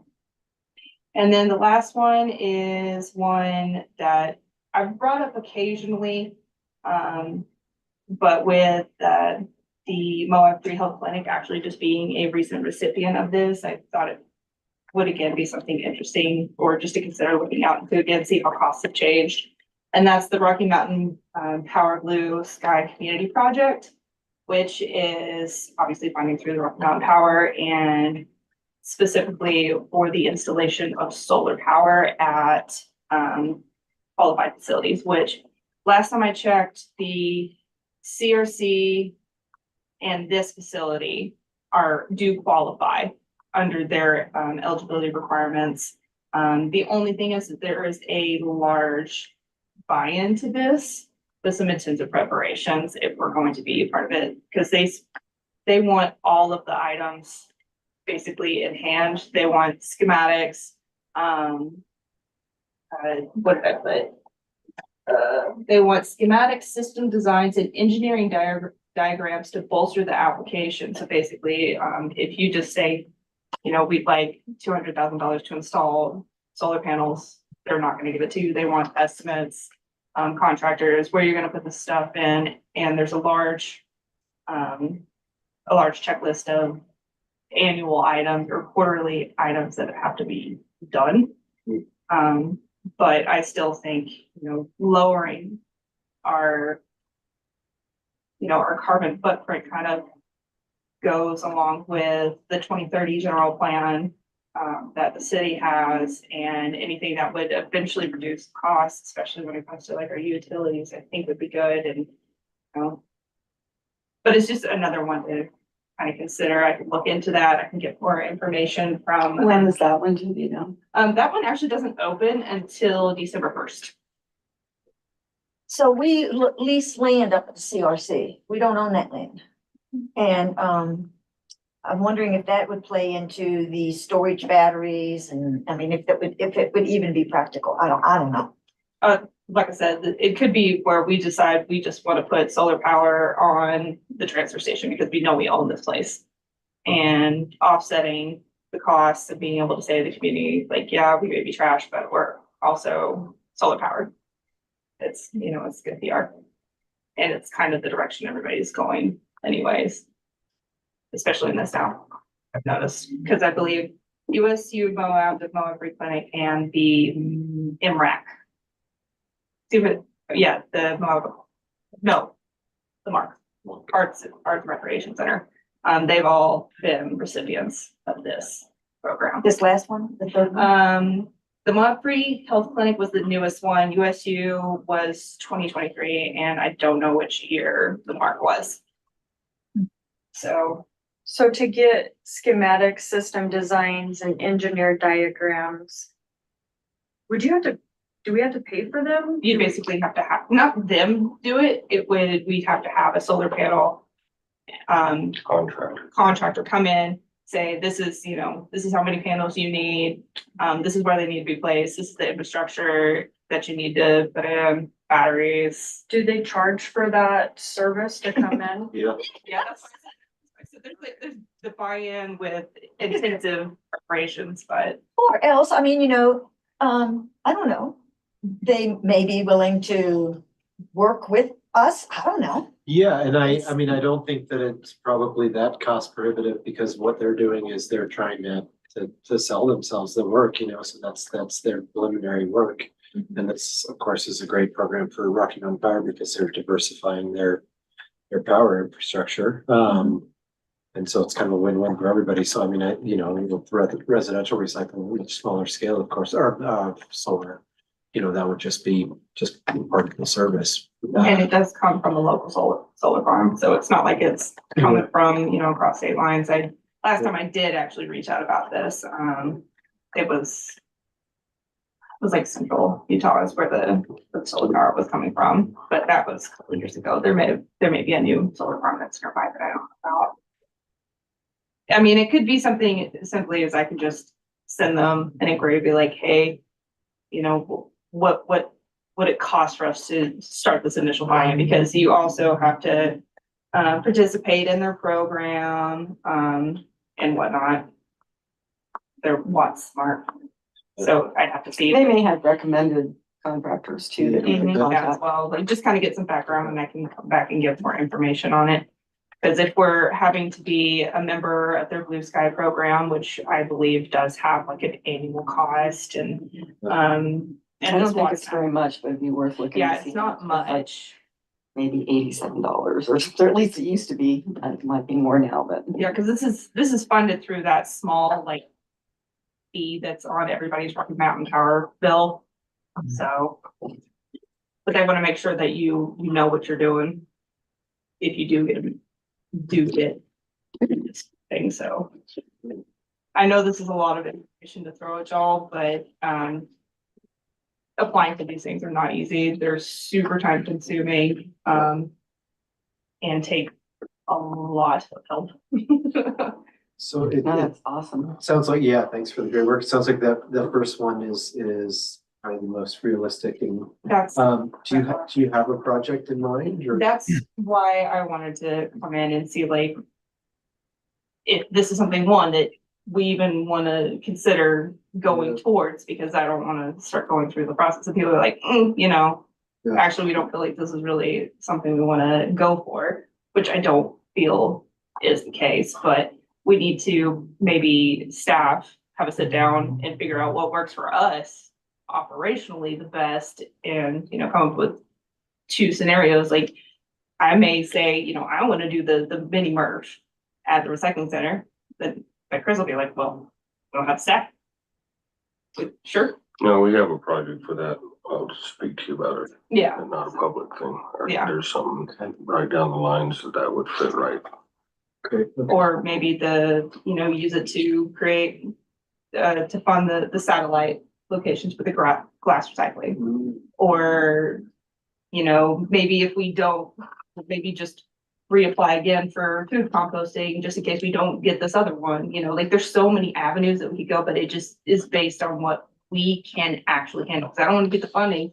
And then EPA is like, okay, well, how did it go? And you're like, well, we failed. Sorry. Here, we have to give you all your money back now. Yeah. So it's basically, I just wanted to get the board started, that this is in the radar. And that's why it's only a discussion item. Got it. And then after some internal discussions, I can come back and be like, okay, well, these are ideas that we feel like we could properly handle. Do we have the board's support in this or further suggestions, that sort of thing. But I wanted to give you all like the full background to let you know that this is a momentous task. Well, I definitely think that, especially with the deadline of December 20th, the Swiffer one would be one to definitely look into and Oh, yeah. nail down and narrow down. But I don't think that the Rocky Mountain one is one that we should like throw out, since it doesn't open till December 1st. That's also another possibility to look at. I was just gonna say too, that it's a much smaller scale, but I am on the grant committee at Synergy. And I'd be willing, because I'm looking at grants, I'd be willing to like help review whatever and help you with that, because I know what, Yeah, that'd be good. That'd be really helpful. And I did some research on glass recycling whenever we were looking at taking the glass out of the single stream, and there seemed like there were small, kind of like this last one, entities. One of them was in Utah, it seemed as if, where they were looking for people who were just like us, who were, needing help to set up stations around town and stuff, and they had small grants to help with that. So I don't know how we're doing with glass recycling, but it seems like there's not any reach any places around in town for bars to take their glass. They have to bring it up to the recycle center, which closes at 3 in the afternoon. Or the recycle center. I thought the CRC was staying at, No, just Monday. oh, Monday's still gonna be closed, but they're staying open till 4 on the other days. Anyway, I just think it would be, that would be some money well spent to have some sites downtown where people could put their glass. I've always thought that. Hey, Jessica, regarding the grants you're interested in, I'd be happy to help with that too, like making sure I can't help with the details about what you guys can or can't do, but I can help with reading the text of the grant and making sure being responsive. I do a lot of that with my job. I'm glad you said that, Mike, because I was gonna volunteer. I'll start getting some more information, kind of make this not so wordy, and we'll bring it back to the next meeting after I've had discussions with Lily and Chris on what we are actually capable of doing and move forward from there. Thanks, Jessica. Just one kind of final thing up there, so we're waiting, it's the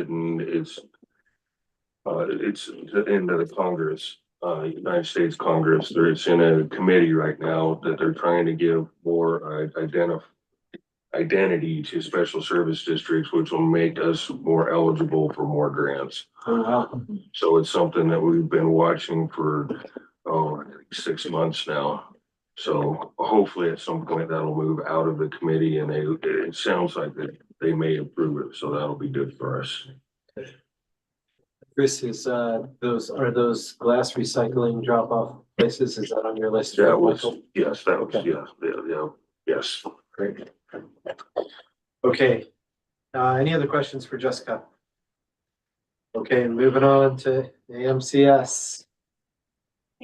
So you gonna? Yeah, Latest I'll start installment. this just because, and I'll kind of put why I wanted an action item on this. So, in my mind, this is something that has to be dealt with. We've got bills going backwards on 2023. It's a complete nightmare as far as trying to talk to someone, trying to figure out what our obligations are.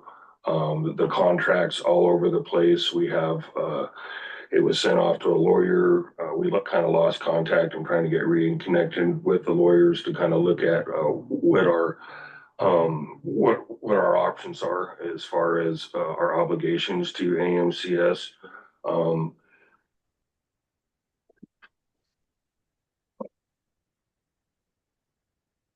So I guess let me back up. So I'll just kind of give the whole story here and they'll kind of lead into this. So I was at one of these symposiums and I ran into a booth, AMCS, and they tried to sell it to me.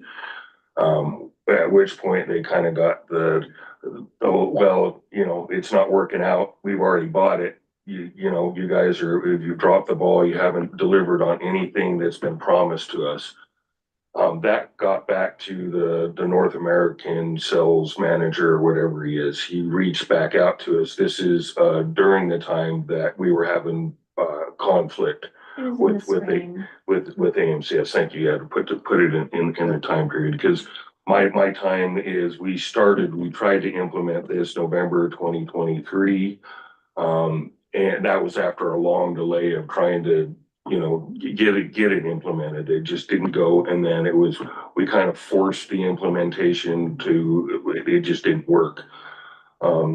Anyways, so this North American sales rep reached out to us and I felt like we had a positive kind of conversation where, we kind of cooled things down. It was separate from the chaos of, trying to get this to work and everyone's frustrated.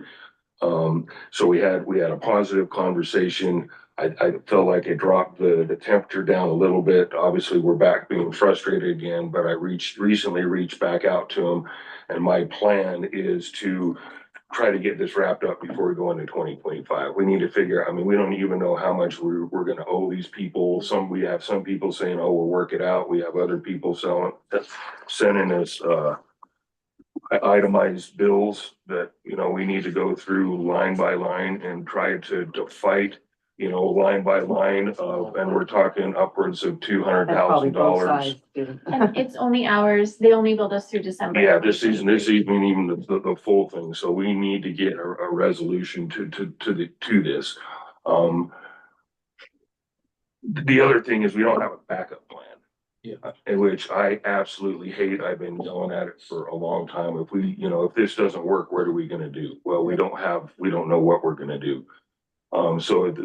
Anyways, during this conversation with, his name was Christopher Took, it was kind of an honest conversation, and really, I guess our fault from all of this is our lack of training and preparedness to be able to handle their software. So I have to give them the benefit of the doubt that their software works, because it's a multinational software company. Their software, I mean, they wouldn't be as big as they are if their software doesn't work. That's their point, is we just didn't take this serious enough. We didn't train our people well enough to be able to handle their software. That was kind of concessions that I kind of made during that conversation, and he made concessions that the implementation didn't go right. So this kind of ties back into when we were gonna hire the CSR. I decided to hire 2 CSRs with the specific goal is they're gonna go through the training right. Like, we're gonna commit these people, they're gonna be, I mean, obviously Lily will use them, you know, for support. But I guess the goal would be to get them trained in this software, so we know how to use the damn thing. But now then we can put them in place and pull our guys out that are on the front lines right now to be able to do the training. So we're kind of building up a reinforcements or a support crew that will get the proper training.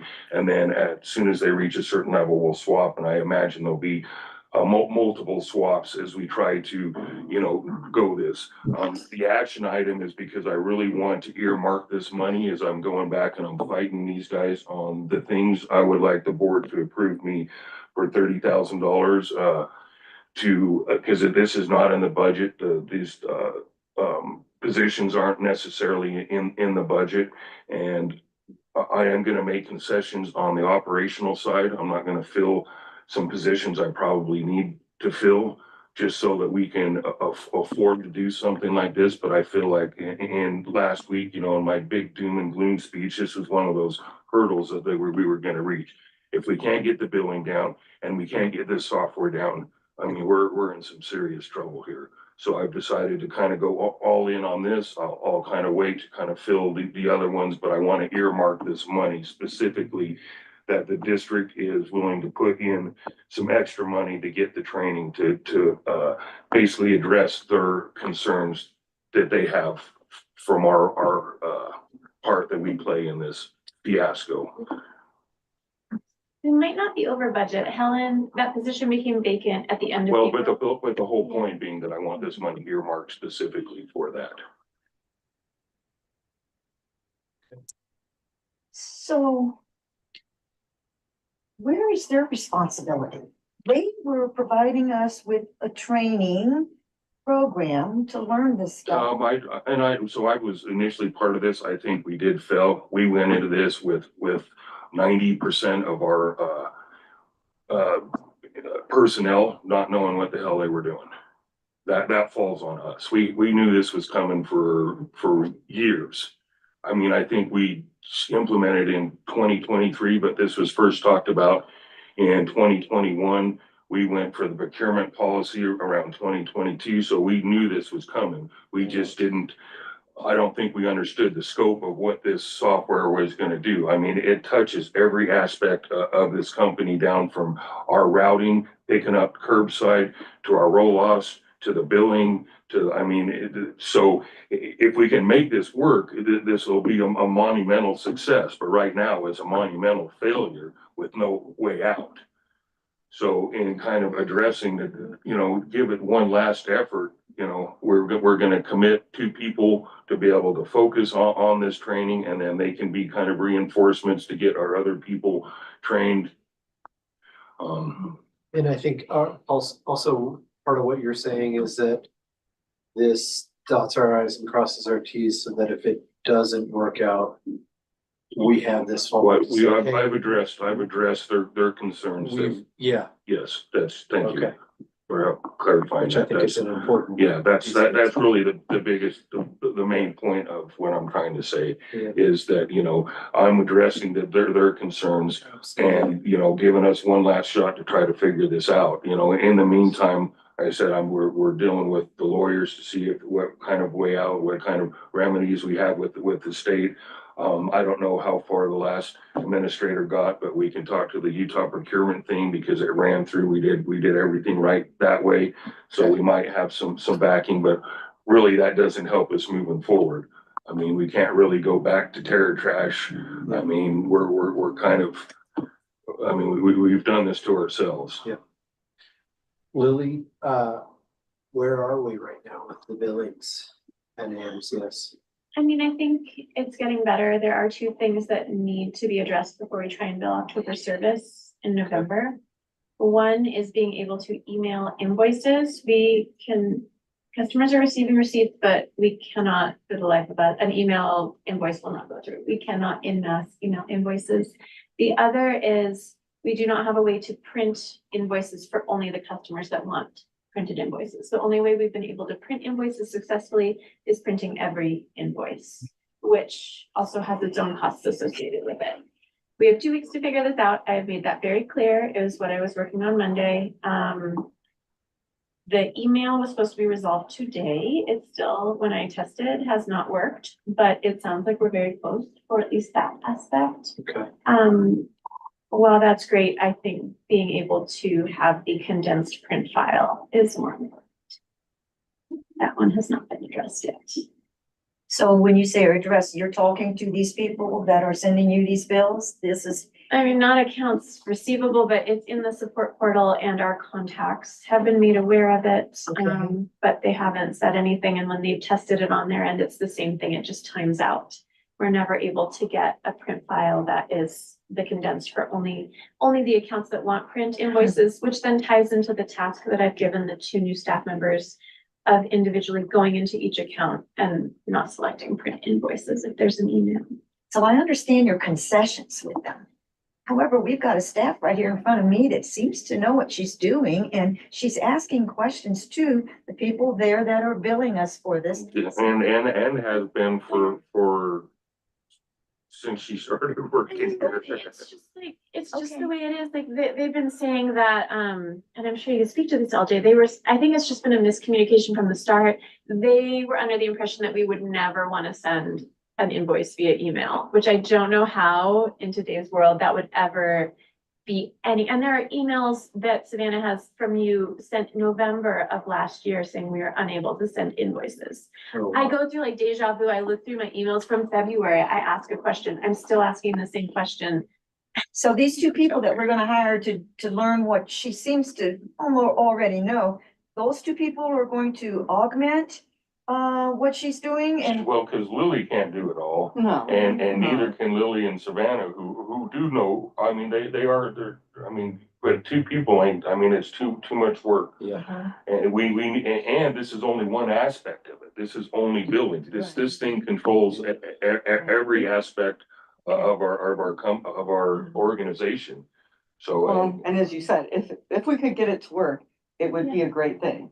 It would do a lot, but, have we thought about looking at another software? Router is so expensive. It's Well, and I'm reaching out and doing. There's a couple of other ones too, I can let you know, that I looked into.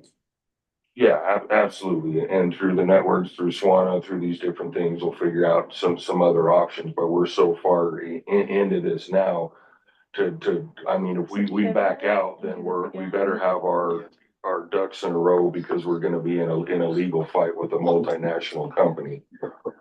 And it sounds like, I mean, I really feel like there's a couple different people along this way, and at least the one that I've talked to is Christopher Took guy. He sounds like he's willing to make concessions. That's why I want to come back with him. And I did recently send him an email. He He did. did just respond today. I didn't know if you saw that at 4:50. Oh, okay. He said, can you advise, he just wants to know who from accounts receivable is speaking with us. And I will connect with the appropriate financial contacts to get a resolution on this for you. He said that so many times. He's a Okay, very nice- well, and I'll follow up. I also know where he's gonna be October 24th, and I may just fly in. There you go. There you go. So I find that motivates, certain circumstances. Well, and I know that you were aware, Chris, but some other people may not, Jessica as well, but I was always under the impression from the very beginning that they were gonna be giving us like hands-on training, that they were gonna have a team that would come and teach us all and our staff how to do it. That would make It sent- sense, They sent yeah. one person, and he spent the majority of his time on his own computer trying to fix things that should have been fixed before he got here. And Christopher Took has acknowledged that and says that he said at our meeting in May that he would like to send someone out in September. Here we are. I think, at least from my point of view, the software is working. If we could get it that I could email invoices and print only the invoices that need to be printed, Right. that would be huge. If we can get there, if we're not there by December, I don't know how we pivot at this point. I don't know how we would even extract our data, because what we have in TerraTrash is no longer Right, yeah. functional. Right. Those are the two main concerns. I feel like they're very basic, but for me, I mean, there's They a are laundry list of yeah, other things, yeah. but if we could do that, be like, man, this is great. And I don't understand why they can't do that. It was something that we had to get with Jeremy they had to do this email thing. It was never set up that we could even send emails from the software. But I sent, it's. Yeah. They Yeah. didn't send. Oh. So we set up a specific email for them to be able Oh, to you did? send. Which one? I don't remember what it is right Cause I now. don't see it anymore, so I've just been using the accounts general, ACC teaching. Yeah, no, I had to set up a specific email for them to send through. Here we are. Mhm. Okay. So I just want to understand this correctly. This AMCS they can help function the whole business, but we've only tapped into the billing and we're having this much trouble. No, we use it for, are we still using it? The drivers? Yeah. But it's the same kind of thing because of the lack of training. We got people running routes. They don't know really what they're doing. We think we have it and they fall out again. So we spend a lot of times trying to get routes in order. And then the next week, the route's out of order.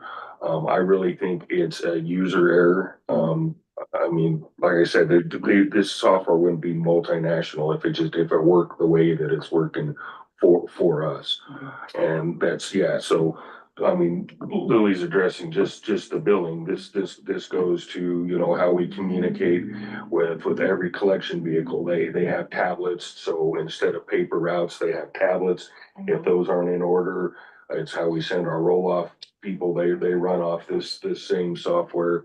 It also ties into the landfill. A big piece of what LJ's job and what my job has been is it's separate billing for collections and landfill, and this unites it. So they'll receive one invoice rather than two invoices from solid waste. And at the point of disposal, it would go in rather than being a paper ticket that then Jessica puts into an Excel sheet and scans, and then I put into QuickBooks and compile a scan, like a PDF that I then email them. Yeah. I know exactly what you're saying. Okay. Okay, so getting back to your question, you've addressed that it's a user problem with the other venue, the tablets and the route. Well, with our own staff. Yeah, with staff, but what's another item that has worked or hasn't worked that is AMCS? Is there another venue that we are using or successfully or not?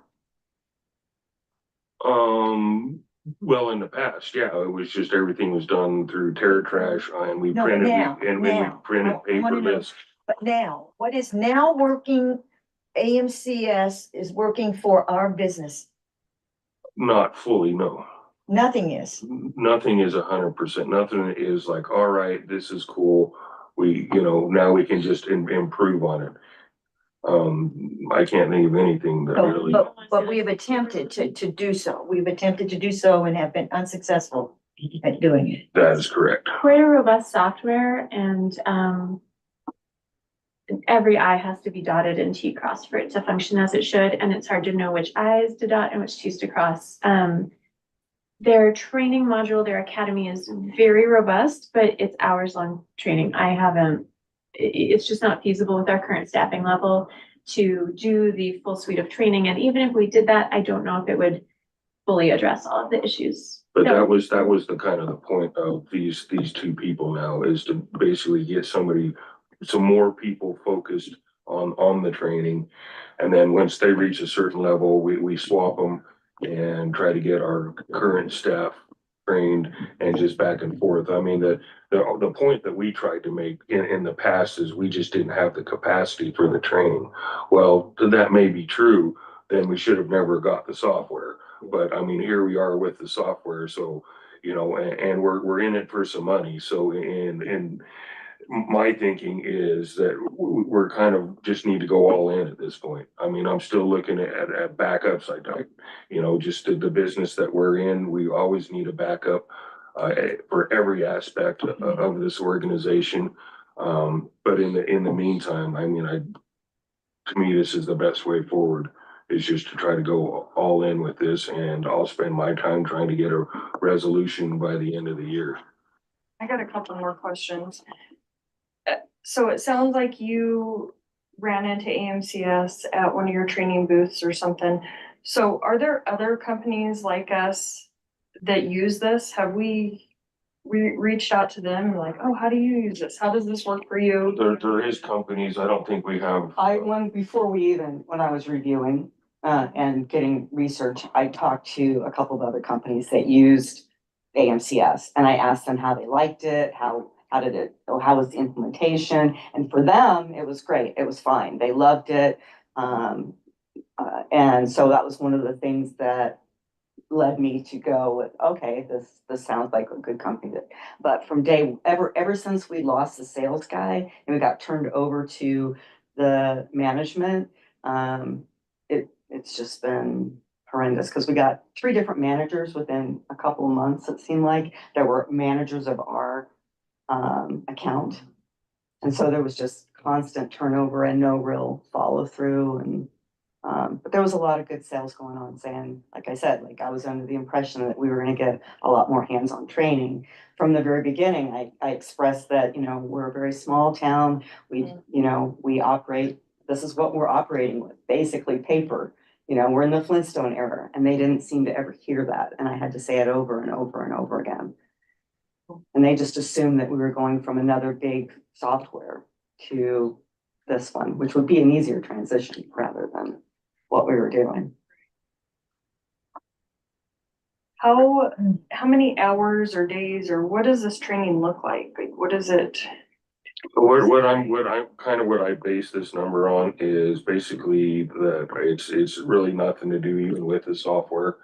It has to do with Elwood Staffing as a contract that we have to run them 520 hours before they become a permanent thing. So basically, I was given the time period of 1,040 hours, and it's not just the training for these. Like I said, there'll be like stages, like they will train them up and then be able to swap off, because they are busy right now. So it's kind of hard to learn on the fly. And the problem with that is we're ingraining bad habits in there.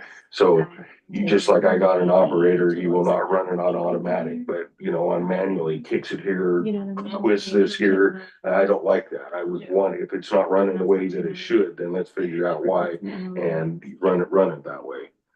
But so, my kind of ask is based upon, as far as their status as temps. And so when we get these 2 people, And we do have them now.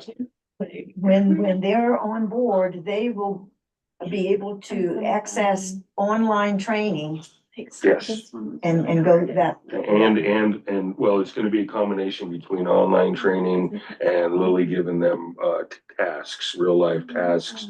And then we'll bring them up to a certain level. We'll throw them out there to deal with it in the real world as we pull off, you know, some of our current CSRs to do the training, because no one's really had the time to go through it, except for really Savannah.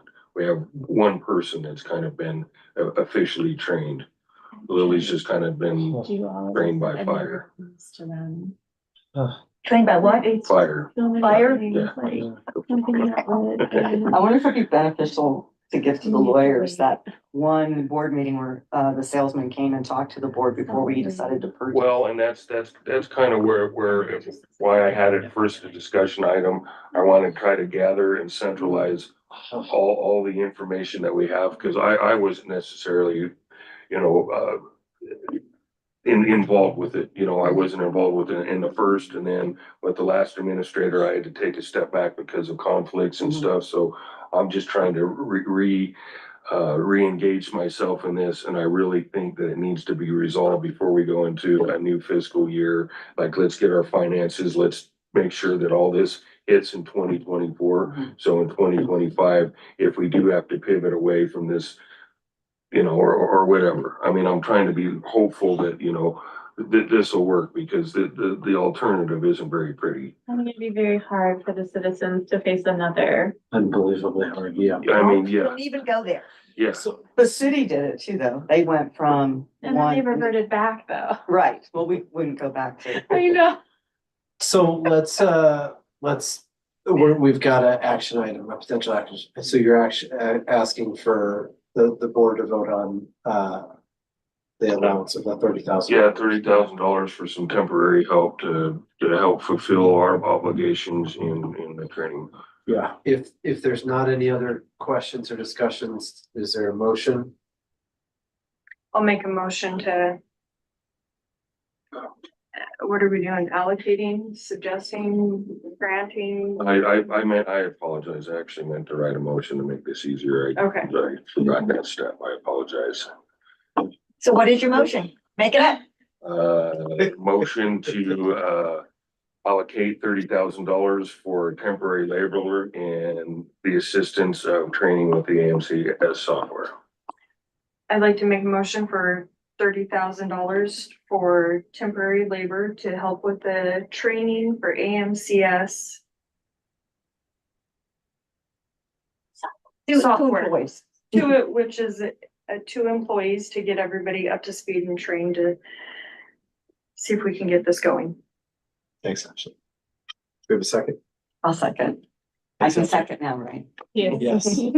Okay, show of hands, all in favor? Aye. Any opposed? I'm I don't know. You can abstain if you Okay. want. I'm staying. Abstain, you can abstain, yeah. Yeah, Okay. I'm staying. Okay, moving on, future considerations. Oh, Nick, I'm sorry, saw your hand. Oh, just had a question. So how are route sheets and billing tickets being handled right now? So we print out one route sheet out of TerraTrash. It's a paper copy, and we load the AMCS onto a tablet. So the driver basically tries to refer to both of them, which results honestly into them not referring to either one. So I have a standing order that they just pick up everything. When in doubt, dump it out. Yes, when in doubt, dump it out. So we're not really billing for extras right now? We do try to, and even that's kind of messy. So yeah, we try to inform the CSRs, and this will help actually with this extra labor will help try to make sure that we can allocate those ones. But really for the time being, like things are pretty messed up in our routes. Cause one, I mean, TerraTrash doesn't have a lot of the new accounts in it. And it's, it's apparently it's degrading or something in there. The data's not always, in TerraTrash. And then, AMCS, we were actually out of it for 3 months. I don't know if you guys were able to catch everything back up that was in there. So We're catching it now when people call in, but I mean, some things like customers will decrease service, especially now that city customers are being charged the mobilization fees for Saturday and Sunday. They're reassessing how many pickup days they need. So still printing 2 route sheets. We updated in AMCS, but there's so many calls, we don't have time to update TerraTrash. They're still getting printed route sheets that say 7 days a week on the print, 4 days a week on the tablet, which is right. Okay. We're doing the best we can. Yeah, and that's why I'm just trying to have them pick up stuff, because we're in such, I'm much rather, you know, pay to pick up somebody that we weren't supposed to than miss somebody Yes. that we were supposed to pick up, especially because we're getting beat up so hard on, you know, with the city billing and I'm sure the county, if they knew really what was going on, would probably beat us up a little bit more, but we won't go there because they're kind of quiet right now, so. So we ought to see a good change by December's meeting. I would hope so. Yeah. That's our goal. Yeah, yeah. Maybe you'll get your garbage bill emails to you. That would be great, but I'm just hoping like this fire will be Yeah. tamed down. Or we're gonna have to look Yeah, at. and that's the way I'm looking at it, is this was kind of our first hurdle when I was in my big doom and gloom speech and like, let's go all in, let's try to get this resolved. Yeah. We can take care of the operational, you know, lacking that we have, because I got some good operators and I can jump in there where I can't necessarily jump in here. So we're gonna go heavy with the CSRs and. I think having the human power to make this right and get the data right will pay dividends in the future, and we won't necessarily need as much staff in the future. So these two candidates are very qualified and would be great additions. Lily, thank you. Great. Yeah, here we are. We are. Anyone wants to help me go through line by line, come hold my Kleenex box. Okay, anything else on AMCS? Oh, did we get a final vote on that? Yeah, we did. Okay. Yeah. Okay, future considerations, next meeting is scheduled for Wednesday, November 20th, 2024. And then do we have any reason to go into closed session? Nope. Okay, with that, I'll adjourn this meeting. 22. Thank you all. Thank you.